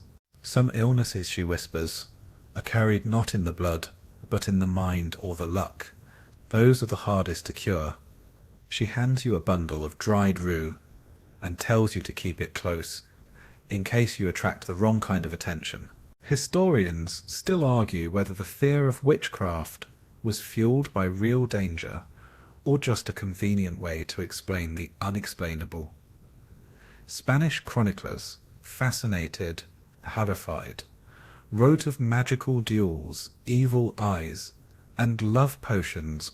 Modern scholars sometimes see these stories as proof of psychological wisdom, a way for a community to manage anxiety, blame, or hope, especially when medical explanations were incomplete. You watch as the healer mixes a potion for a worried client, marigold petals for clarity, ground night-blooming cactus for protection, and a strand of red thread for luck. She chants over the cup, then adds a single chili pepper. If the heart races when you drink it, the charm is strong, she explains with a wink. Her laughter is contagious, and you realize that fear and hope have always been close companions. Fringe tidbit, there are ancient jokes about healers who botched a spell and found themselves unable to stop hiccuping for days, or whose potions made the village cats fall asleep instead of the children. Even the most respected practitioners had their oops moments, which, mercifully, were remembered more for their humour than their harm. As the session ends, the healer sprinkles a pinch of salt at the threshold, an old tradition for warding off ill will. She hands you a talisman woven of margi fibre and dried herbs for luck and safe travels. You accept it gratefully, aware that you now carry the blessings and perhaps a little extra protection of someone who stands on both sides of the world, the scientific and the supernatural. You walk back into the sunlit city, feeling the weight and wonder of a tradition where medicine, magic, and humanity dance together, sometimes in harmony, sometimes in wild, unpredictable steps. You tuck the talisman next to your obsidian charm, knowing that, in the Aztec world, a little extra luck never hurts. Late afternoon sunlight slants through the city, gilding rooftops and courtyards, and you find yourself drifting closer to the heart of Aztec power, the palace complex, with its walls of carved stone and gardens that seem to spill with every colour and scent. If the neighbourhoods and markets are where the people tend their remedies, the palace is where medicine becomes spectacle, where only the rarest plants and most skilled tessital serve the needs of emperors and nobles. Mainstream historical fact: Aztec emperors, especially Moctezuma II, maintained private botanical gardens, living collections of the most exotic and potent plants. brought from every corner of the empire by tribute, trade, or conquest. These gardens were not only a testament to imperial power, but also a pharmacy and laboratory, with full-time gardeners, priests, and healers working together to discover, test, and guard new cures. Many treatments were reserved for the nobility, and some remedies never left the palace walls. You are greeted at the garden's entrance by a young attendant, his arms loaded with bright orchids and winding vines. He leads you along shaded paths, lined with jade statues and rare flowers, vanilla orchids twining up the walls, cacao trees heavy with pods, and magi plants almost as tall as you. At the garden's center is a pond rimmed with fragrant water lilies, their blooms opening and closing with the light. A Tesail in elaborate robes is waiting by a marble bench, her face calm and commanding. She explains that each plant here has its own story and status. The emperor, she says, is not treated with ordinary mint or basil. His remedies must be rare, subtle, and powerful. She points out a bed of wild tobacco reserved for ceremonial use, and a tiny fenced plot of sacred mushrooms, watched carefully and harvested only during special rituals. Fringe tidbit: palace healers sometimes competed to create the most dazzling remedies, mixing rare plants with animal products, minerals, or even precious stones ground to powder. Some cures were more for display than actual use. A potion of golden petals and pearls, or a salve scented with the breath of morning birds.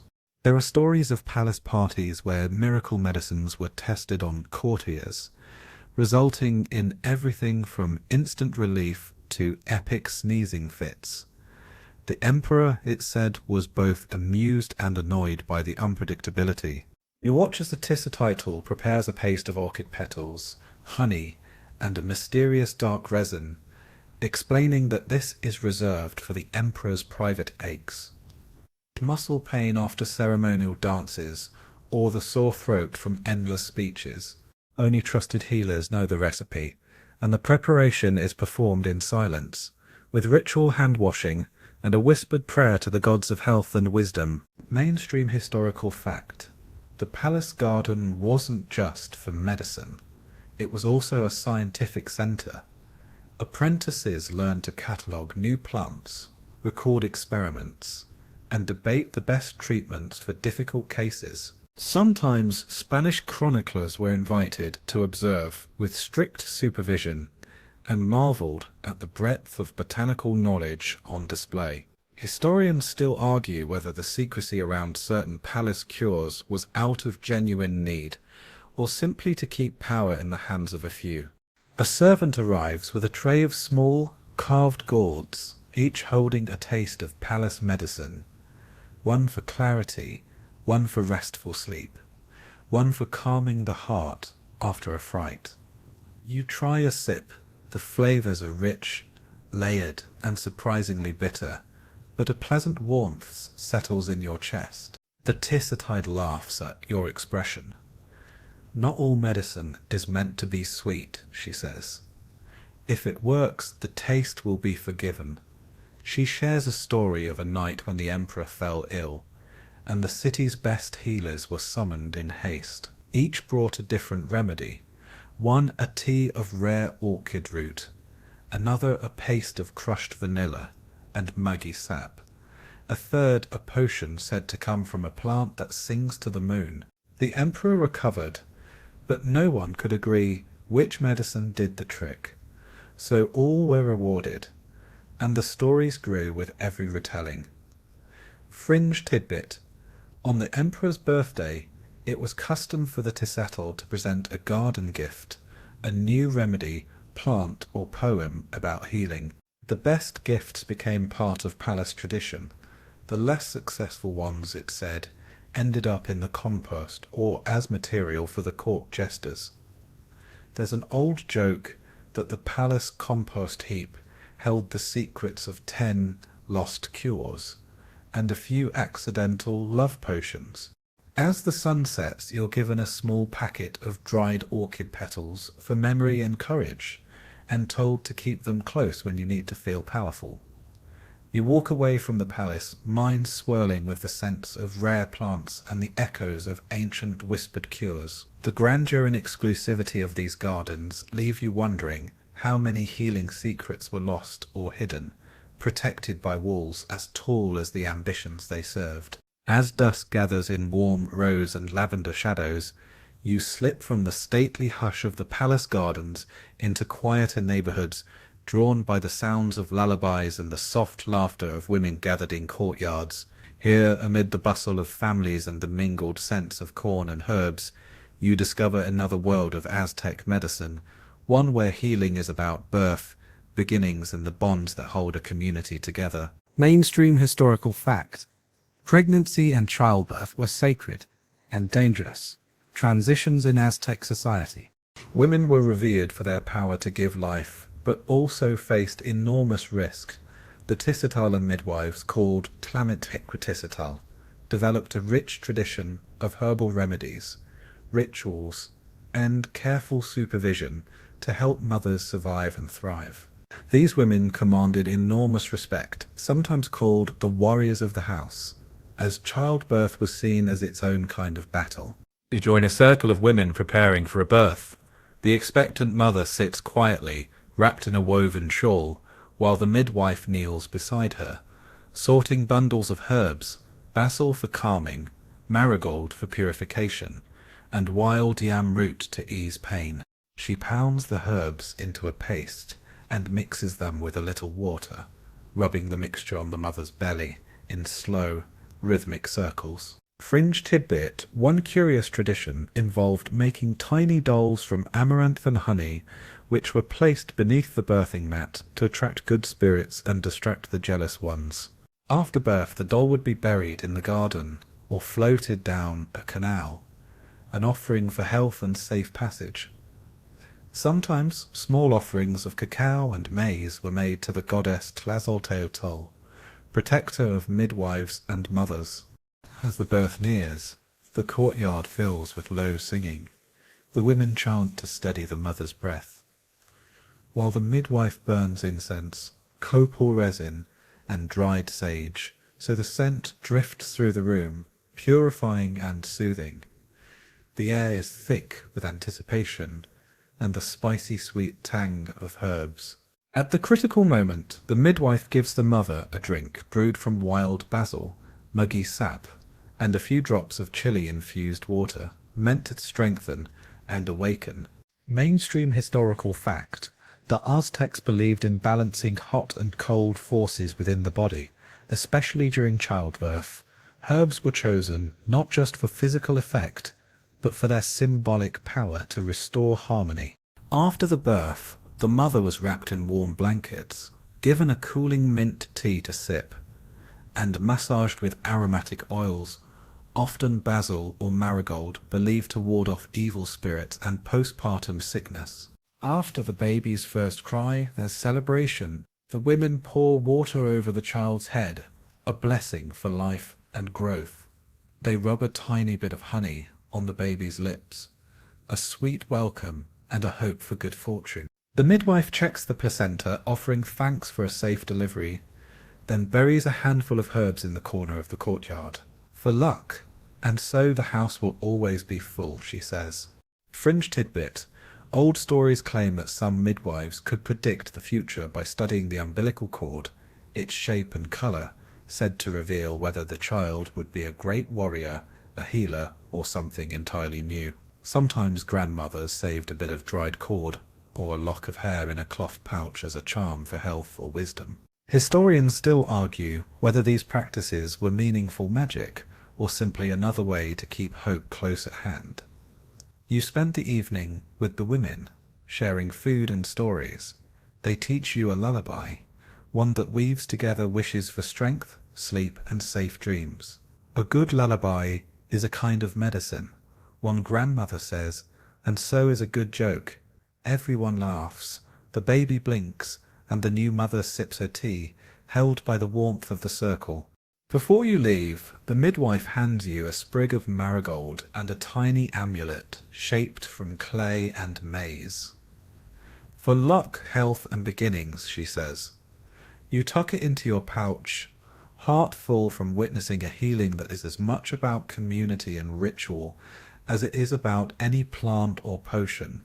You walk on, the night gentle and close, knowing that in every household, on every street, the cycle of care and hope repeats, woven into lullabies, whispered in stories, and rooted in the living earth.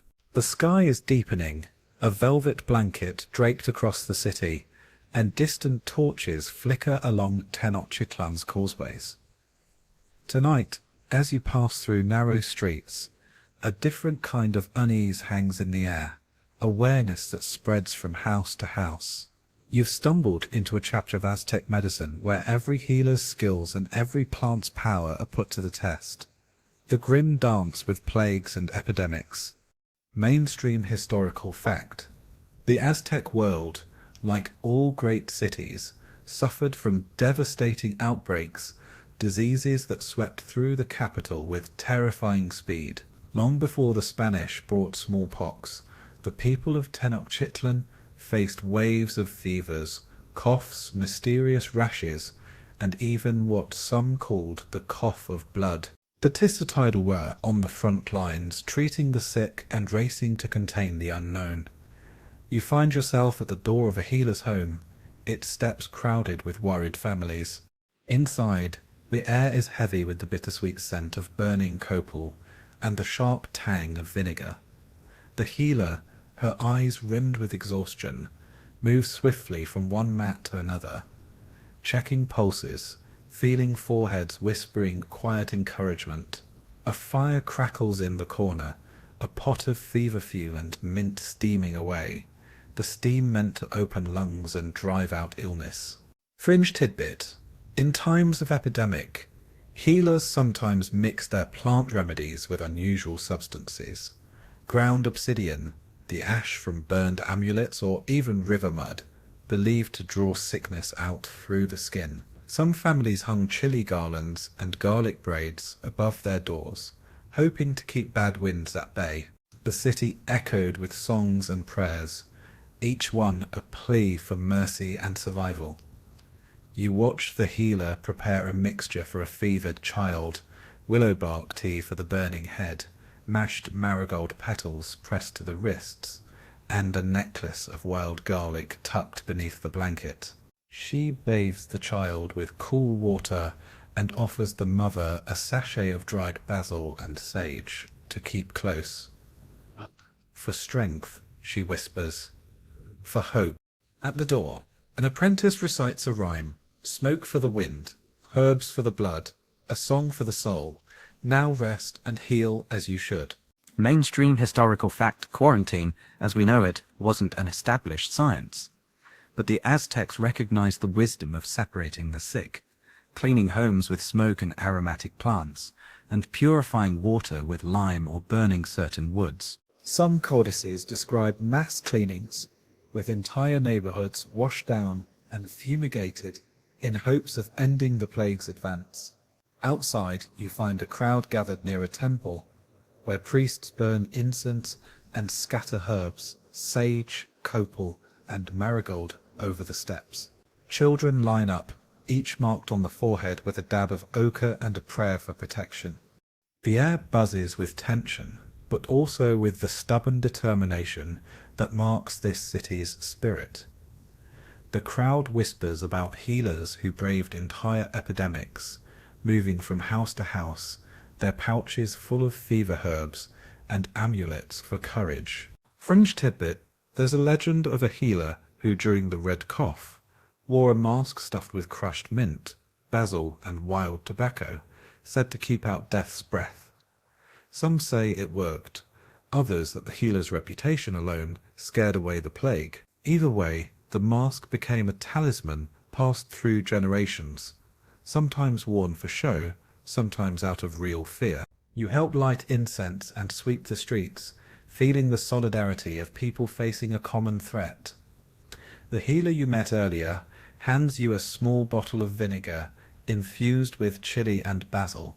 To wipe your hands and keep your courage, she says with a smile. Her hands are cracked and stained. Her voice hoarse from days of chanting, but her eyes burn with quiet resolve. Historians still argue whether the Aztecs' herbal strategies made a real difference, or simply provided hope in hopeless times.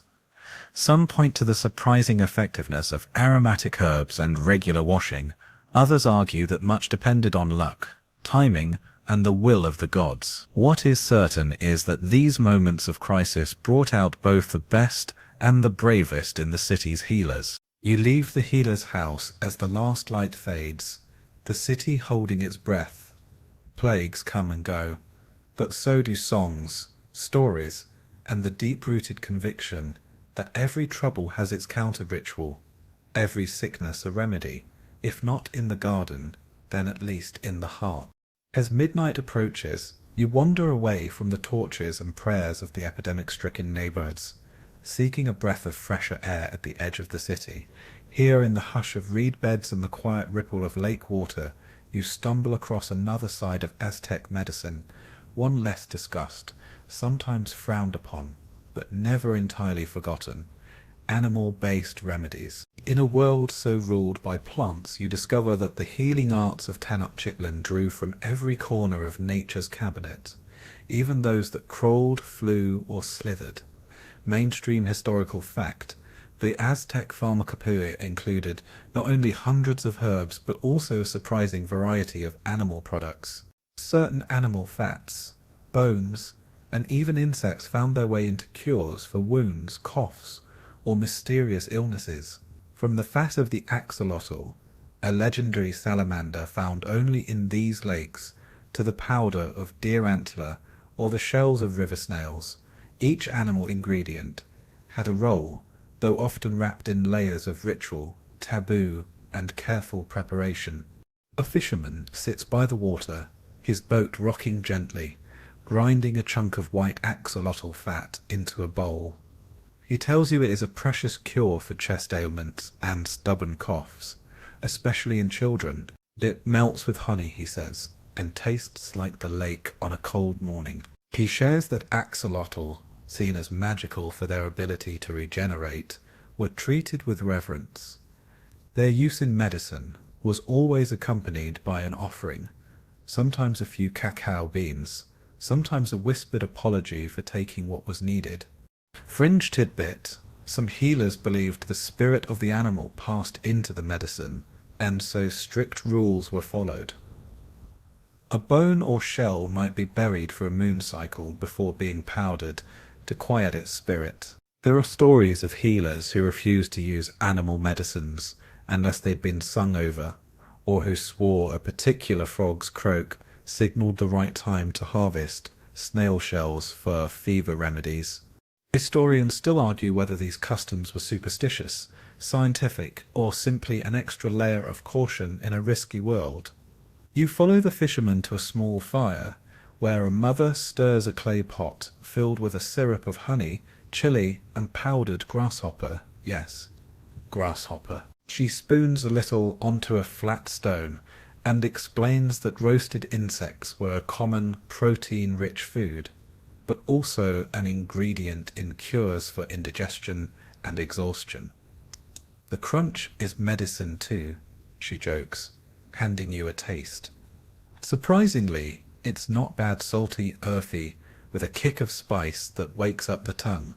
Mainstream historical fact: the Spanish chroniclers recorded their amazement and occasional disgust at the Aztecs' use of insects, lizards, and even bird parts in medicine. Some animal remedies were common sense: egg whites to cool burns, deer antler shavings for strength, while others, like snake fat or powdered beetles, seemed to belong more to magic than medicine. Yet these treatments sometimes persisted because, in the absence of better options, even the most unlikely ingredient was worth a try.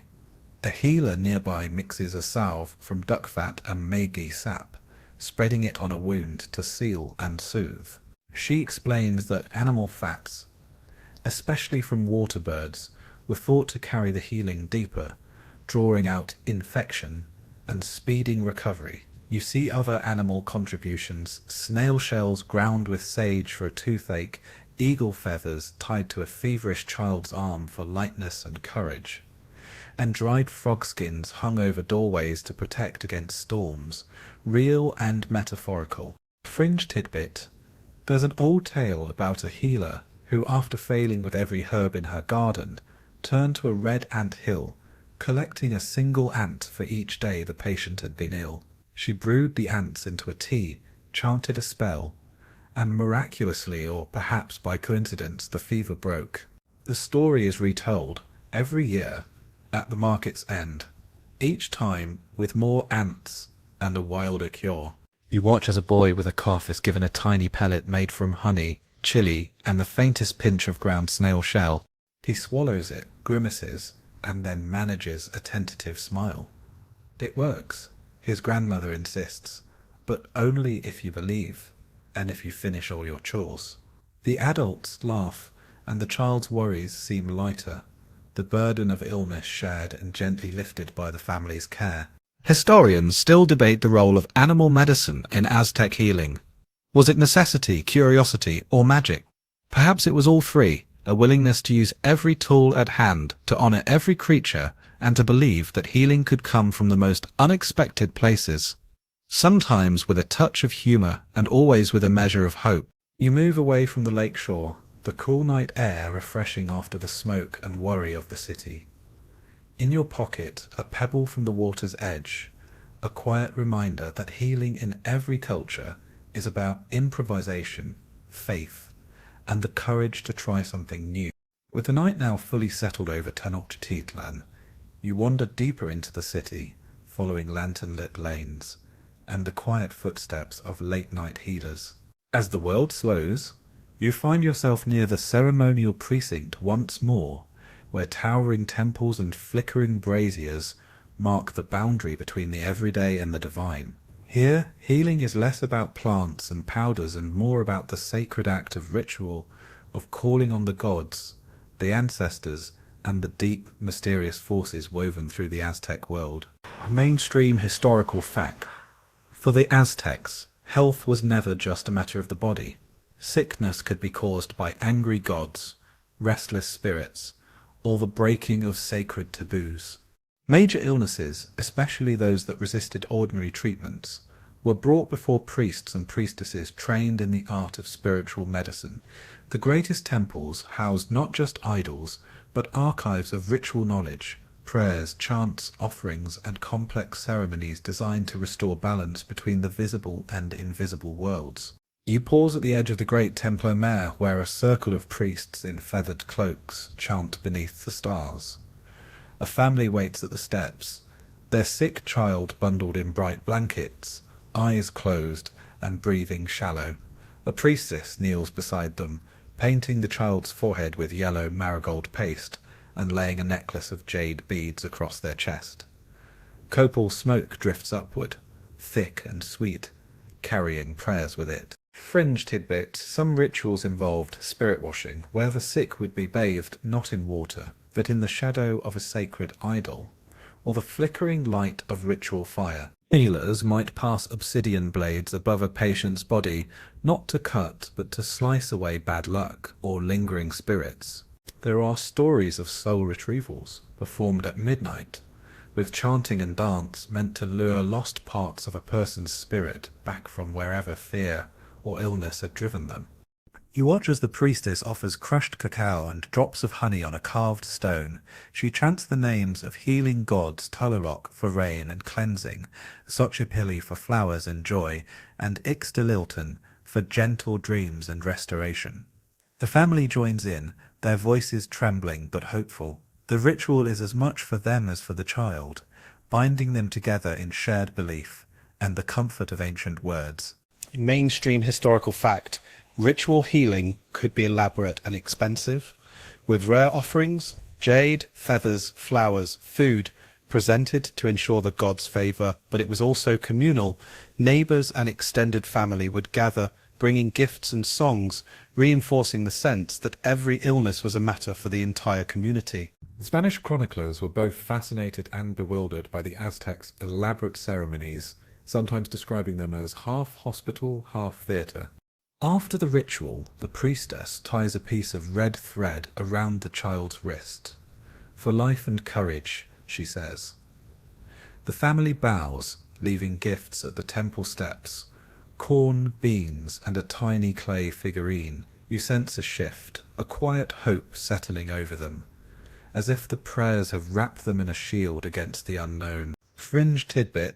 Some believed that dreams after a ritual held clues to healing. Priests kept dream journals, asking the sick to describe their visions. If you dreamed of water, it meant cleansing was working. If of fire, more protection was needed. There are old jokes about healers prescribing a cup of hot chocolate and a night full of good dreams, perhaps the most pleasant medicine ever devised. You linger by the temple, comforted by the warmth of firelight and the sound of voices rising together. Ritual healing, you realize, is as much about connection as it is about cure, a reminder that in the darkest hours, belief and belonging can ease the burdens that no medicine can touch alone. As you leave the ceremonial precinct, the city feels gentler, safer, and more alive. The rituals continue through the night, echoing down the avenues, carrying wishes for health, happiness, and the quiet hope that the gods and the healers will hear.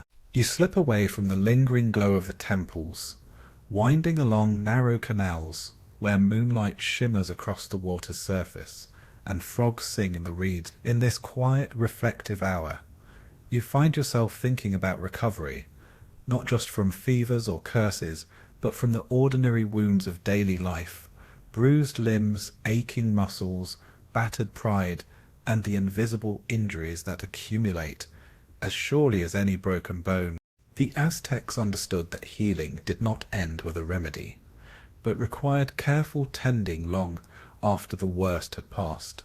Mainstream historical fact: convalescence was a sacred and structured process in the Aztec world. The Tisol prescribed not just medicines, but periods of rest, nourishing foods, ritual baths, and gentle massage.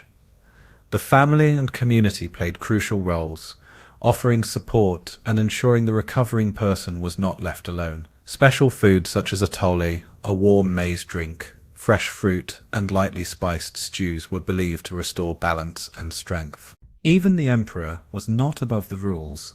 Palace records describe weeks of rest and ritual after major illness or injury. You are invited into a quiet home where an elder reclines on a woven mat, her knee wrapped in fragrant leaves and her face aglow with relief.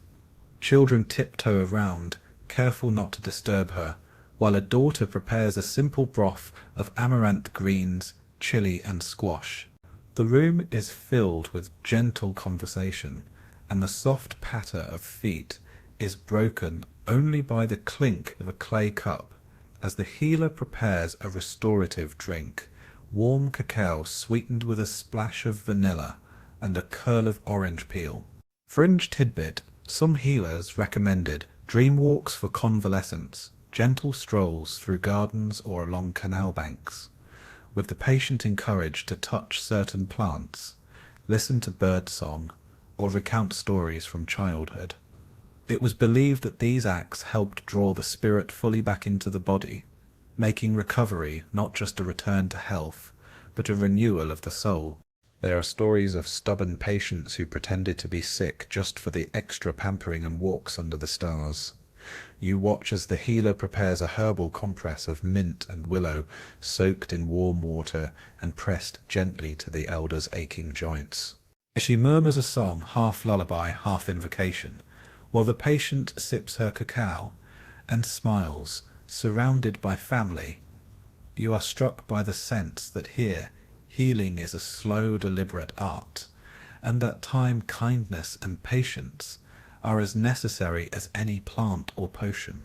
Mainstream historical fact: physical therapy, though not called by that name, was part of the Aztec recovery process. Gentle stretching, massage with aromatic oils, and movement under the watchful eye of the Tissetl were common. Some codices describe exercises for wounded warriors, designed to bring strength back to battered arms and legs, as well as meditations to restore a sense of balance after traumatic events. As the night deepens, the family shares memories of past recoveries, stories of accidents, illnesses, heartbreaks, and the way the community pulled together each time. There's always someone to help you walk, the grandmother says, and always a reason to keep going. She hands you a bundle of dried marigold petals for good rest and strong dreams. Fringe tidbit: some families believed that a portion of the illness stayed in the home even after recovery. To banish lingering spirits, a sweeping ceremony would be held at dawn. Brooms of fresh herbs used to brush out the corners and thresholds, laughter and song sending away what the body no longer needed. The more joyful the noise, the more complete the cleansing. You step out into the fresh night air, feeling the deep comfort of a world where no one is expected to heal alone. The streets are quiet, but the city's heart beats strong, each home a small sanctuary of rest, resilience, and renewal. You carry the warmth of shared meals, songs, and slow walks, knowing that recovery is not just about mending, but about remembering to care, to pause, and to let others help shoulder the weight. You continue along the moonlit canals, the city peaceful and soft around you. You stumble upon a gathering of elders and healers beneath a vast dehuerete tree, its roots like gnarled fingers tracing the earth. Tonight they share stories and old wisdom, each tale a thread in the vast tapestry of Aztec medicine. You settle quietly among them, listening as the conversation drifts from practical cures to legends and mysteries, those lost plants and secret remedies that once flourished and have since faded from memory. Mainstream historical fact. Over centuries, the Aztec pharmacopoeia was shaped by the discoveries and disappearances of countless plants. Some, once treasured, are now unknown or extinct, lost to war, changing climates, or the simple erasure of time. Others survive only in oral tradition, their names echoing in songs or appearing as mysterious glyphs in ancient codices. The Tisitilo often lamented the loss of rare healing plants after the Spanish arrival, when sacred gardens were destroyed or appropriated, and the use of certain plants forbidden by colonial authorities.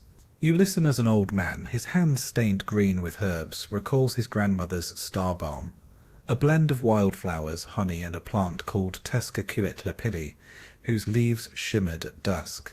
Gone now, he sighs, like the last notes of a lullaby. Another woman speaks of a powder from a blue-flowered vine that eased fevers better than willow, but she's not seen it since childhood.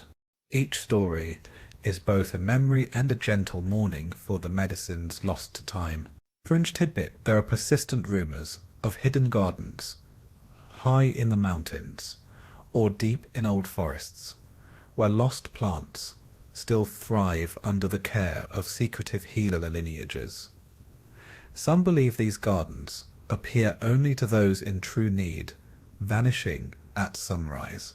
There's even a joke among the younger healers: if you're lost, look for a missing plant, at least you'll have something to blame when you can't find your way home.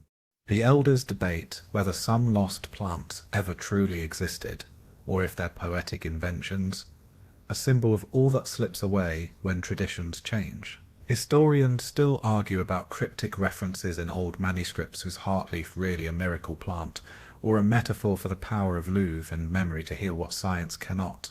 No one can quite agree, but the stories themselves become their own kind of medicine. You ask how new plants enter the healing tradition, and a midwife laughs, describing the joy of discovery when a child brings home a weed that proves helpful. Curiosity is our oldest remedy, she declared. Another healer recounts an encounter with a Spanish friar who, after seeing a native plant work where European medicines failed, secretly gathered cuttings for his own garden, proof, perhaps, that healing crosses boundaries even when politics would not. Mainstream historical fact: the blending of indigenous and imported knowledge though sometimes forced, created new traditions. Some plants brought from abroad, like cinnamon or orange, joined the Aztec pharmacopoeia, while some native secrets found their way into European medicine. Yet the loss of ancient wisdom is still keenly felt, with botanists and healers today striving to rediscover and reclaim the plants and methods nearly erased by conquest. The night grows late, the air filled with the scent of sweet earth and blooming night flowers. Someone strums a quiet melody, while the elders take turns reciting the names of forgotten plants as a kind of gentle prayer. We remember, they say, so that not everything is lost. A young apprentice scribbles notes, her eyes wide with wonder. Proof that each story, no matter how old, might spark the next great rediscovery. Before you rise, an elder presses a handful of wildflower seeds into your palm. For remembrance, she says, plant them where you rest. Sometimes the old cures find their way back. You pocket the seeds, heart heavy and hopeful, certain that the wisdom of generations lingers, hidden in roots and stories, waiting for the right hands and hearts to bring it blooming to life again. You leave the circle as the first pale glow of dawn edges the city's rooftops, the memory of lost plants, healing laughter, and quiet resilience, a steady comfort as a new day begins. The first blush of sunrise stretches across Tenochtitlan, painting the canal waters with ripples of pink and gold. You walk quietly through the city, still carrying the wildflower seeds gifted by the elder, and feel a gentle sense of hope rising with the dawn. It's a perfect time for reflection and, as you soon discover, for the rituals of renewal that were so important to the Aztecs. This was a society that did not fear change. Instead, it celebrated cycles of sun and rain, of loss and healing, of endings and bright new beginnings. Mainstream historical fact. The Aztecs marked the turning of seasons and important life events with great ceremony. Healing, too, was seen as a cycle requiring not just a cure for the body, but a ritual of letting go and welcoming new health. Many remedies ended with acts of thanksgiving, symbolic cleansing, or festive meals. The conclusion of illness was not simply getting back to work, but a chance to rejoin family and community, to give thanks to the gods, and to reaffirm the bonds of everyday life. You pass a courtyard where families gather in a circle, faces turn to the new sun. Children carry baskets of herbs, flowers, and bread. An old woman leads a cleansing dance, swinging a bundle of sage and marigold through the air. For new days and new strength, she calls, her voice clear and joyful. Neighbours join, laughter rising as everyone from the youngest to the oldest takes part in the procession, circling the courtyard 3 times, then pausing for a moment of quiet gratitude. Fringe tidbit: some communities believe that the first meal after an illness should include a bit of every flavour, sweet, salty, spicy and sour, so the patient would taste the whole world and return to it fully. There are playful customs too. A healed child might be tossed gently in the air to shake out any leftover sickness, while adults placed little bundles of flowers under their pillows for sweet dreams. If a patient had been especially cranky, a joke gift, such as a carved chili pepper or a medicine doll with a silly face, was presented with applause and good-natured teasing. You see a group gathered around a cook fire, preparing tamales wrapped in maize leaves, a special stew of squash and beans, and a sweet drink of atole and honey. The healed patient is offered the first bite, and, after a blessing, shares the meal with everyone. No one recovers alone, says a neighbour, passing you a warm tamale. We celebrate for the ones who returned, and remember the ones who did not. Mainstream historical fact. These feasts and ceremonies were not just for individuals, but often held at the end of epidemic waves, or at major festivals. The entire community gathered to honour those lost, to welcome the healthy, and to reset the rhythm of life. Even today, Echoes of these rituals persist in Mexico's Day of the Dead celebrations and in family gatherings after hard times. The circle breaks into song, voices rising together, some strong, some wobbly, all joyful. Children scatter petals on the ground, and someone throws handfuls of seeds into the canal, a promise for future gardens. The laughter and music drift through the air, mingling with the scent of herbs and fresh bread. Fringe tidbit. It's said that healers would sometimes bury the last remnants of a sickbed, a blanket, a cracked bowl, or a dried herb bundle, in the garden, so that what was heavy can become something that grows. Some families still do this, planting flowers or trees as living memorials to hardship overcome and life renewed. You feel the energy of the city shift, lighter, more vibrant, alive with possibility. The markets open, the canals fill with boats, and everywhere you look, there is motion and colour. It is a gentle reminder that healing is not just an end, but a beginning, a doorway back into the world, carrying the wisdom of what you have survived. As you tuck the wildflower seeds into your pouch, you realize you've learned not only about the plants and potions of the Aztec healers, but about the resilience, humor, and hope that carried their world through every trial. In the quiet glow of morning, you promise yourself to carry those lessons forward into your own cycles of challenge and renewal, planting a little gratitude with each new day. As the city awakens in fall, you wander through Tenochtitlan one last time, savouring the chorus of morning sounds. Vendors calling, birds chattering in rooftop gardens, the distant splash of paddles in the lake. The air is thick with promise and the warm green breath of a world alive with remedies and rituals. This journey through the forgotten medicinal plants of the Aztecs draws to a gentle close, but the stories like seeds remain, ready to grow wherever care and curiosity find them. Mainstream historical fact. The legacy of Aztec medicine continues to shape modern Mexico and beyond. Many plants once gathered from chenampas or palace gardens are still used in herbal remedies, family kitchens, and modern clinics. Epazote, marigold, basil, muggy, and willow, these and others appear in countless home remedies, blending tradition with new knowledge. Today's healers draw from both ancestral wisdom and science, their methods more resilient because they adapt, remembering the past while looking forward. You pause at a riverside stall, where a young woman is selling bunches of fresh herbs, mint, sage, and amaranth, each wrapped with a bright ribbon. She smiles as you admire her wares and tucks an extra sprig of basil into your hand. For your journey, she says, and don't forget to laugh when you get there. It's a simple reminder that medicine is more than chemistry. It's hope, hospitality, and humour woven into the fabric of daily life. French tidbit. There's a playful custom among healers and gardeners. Each time a plant is harvested, a tiny song or joke must be offered.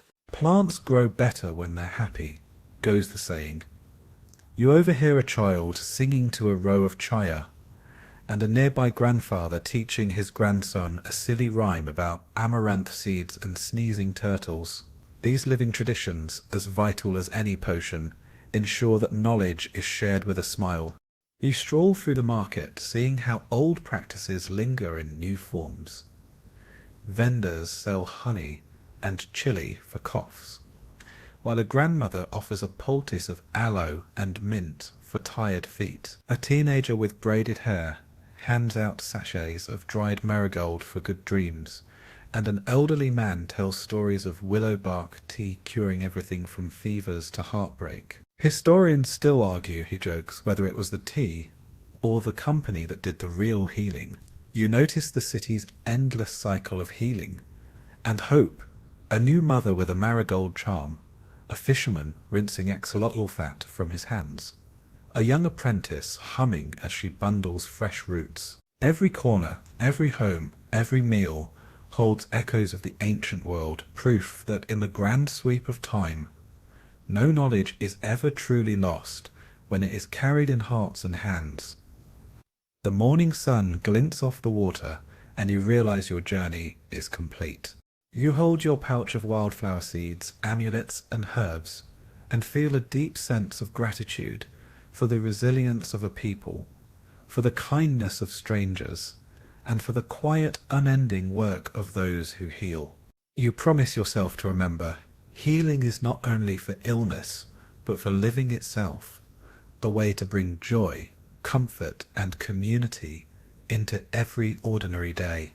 As you find a quiet bench beneath the shade of a willow, you reflect on all you've seen and learned, that the greatest medicine is sometimes laughter, sometimes faith, and always a little courage. With one last deep breath of the fragrant air, you close your eyes, knowing you carry with you the gentle wisdom of the Aztecs, a legacy that, like the seeds in your pocket, can be planted wherever you need a little hope. The world softens now, as the busy city recedes, and all that remains is the gentle sway of memory. You let yourself drift, slow and unhurried, beneath the vast blue sky.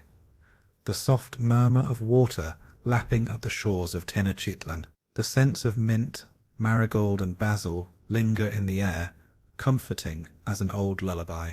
With each breath, the bustle of the marketplace, the laughter of healers, and the songs of children blur into a single, soothing hum. You feel the cool shade of willow leaves, the press of smooth stones beneath your hand, the warmth of the sun on your face. The aches and worries of the day drift away, replaced by the deep assurance that healing is everywhere, in plants, in people, in patient kindness. The stories you've gathered, like seeds, settle into the quiet soil of your mind, ready to bloom when you need them most. In this peaceful space, you remember the little rituals, the jokes and lullabies, the careful blending of tea, the quiet acts of care that connect us across centuries. The Aztecs knew that healing was never solitary, and as you rest here, you sense the presence of countless gentle hands, tending, mending, and soothing the world into calmness. Let the gentle hum of the city and the memory of green gardens wrap around you. You are safe. You are cared for. There is time for rest, for dreams, for renewal. In the hush before sleep, let the wisdom of forgotten plants and ancient laughter guide you gently toward peace. Breathe in the comfort, and as you exhale, drift softly into night.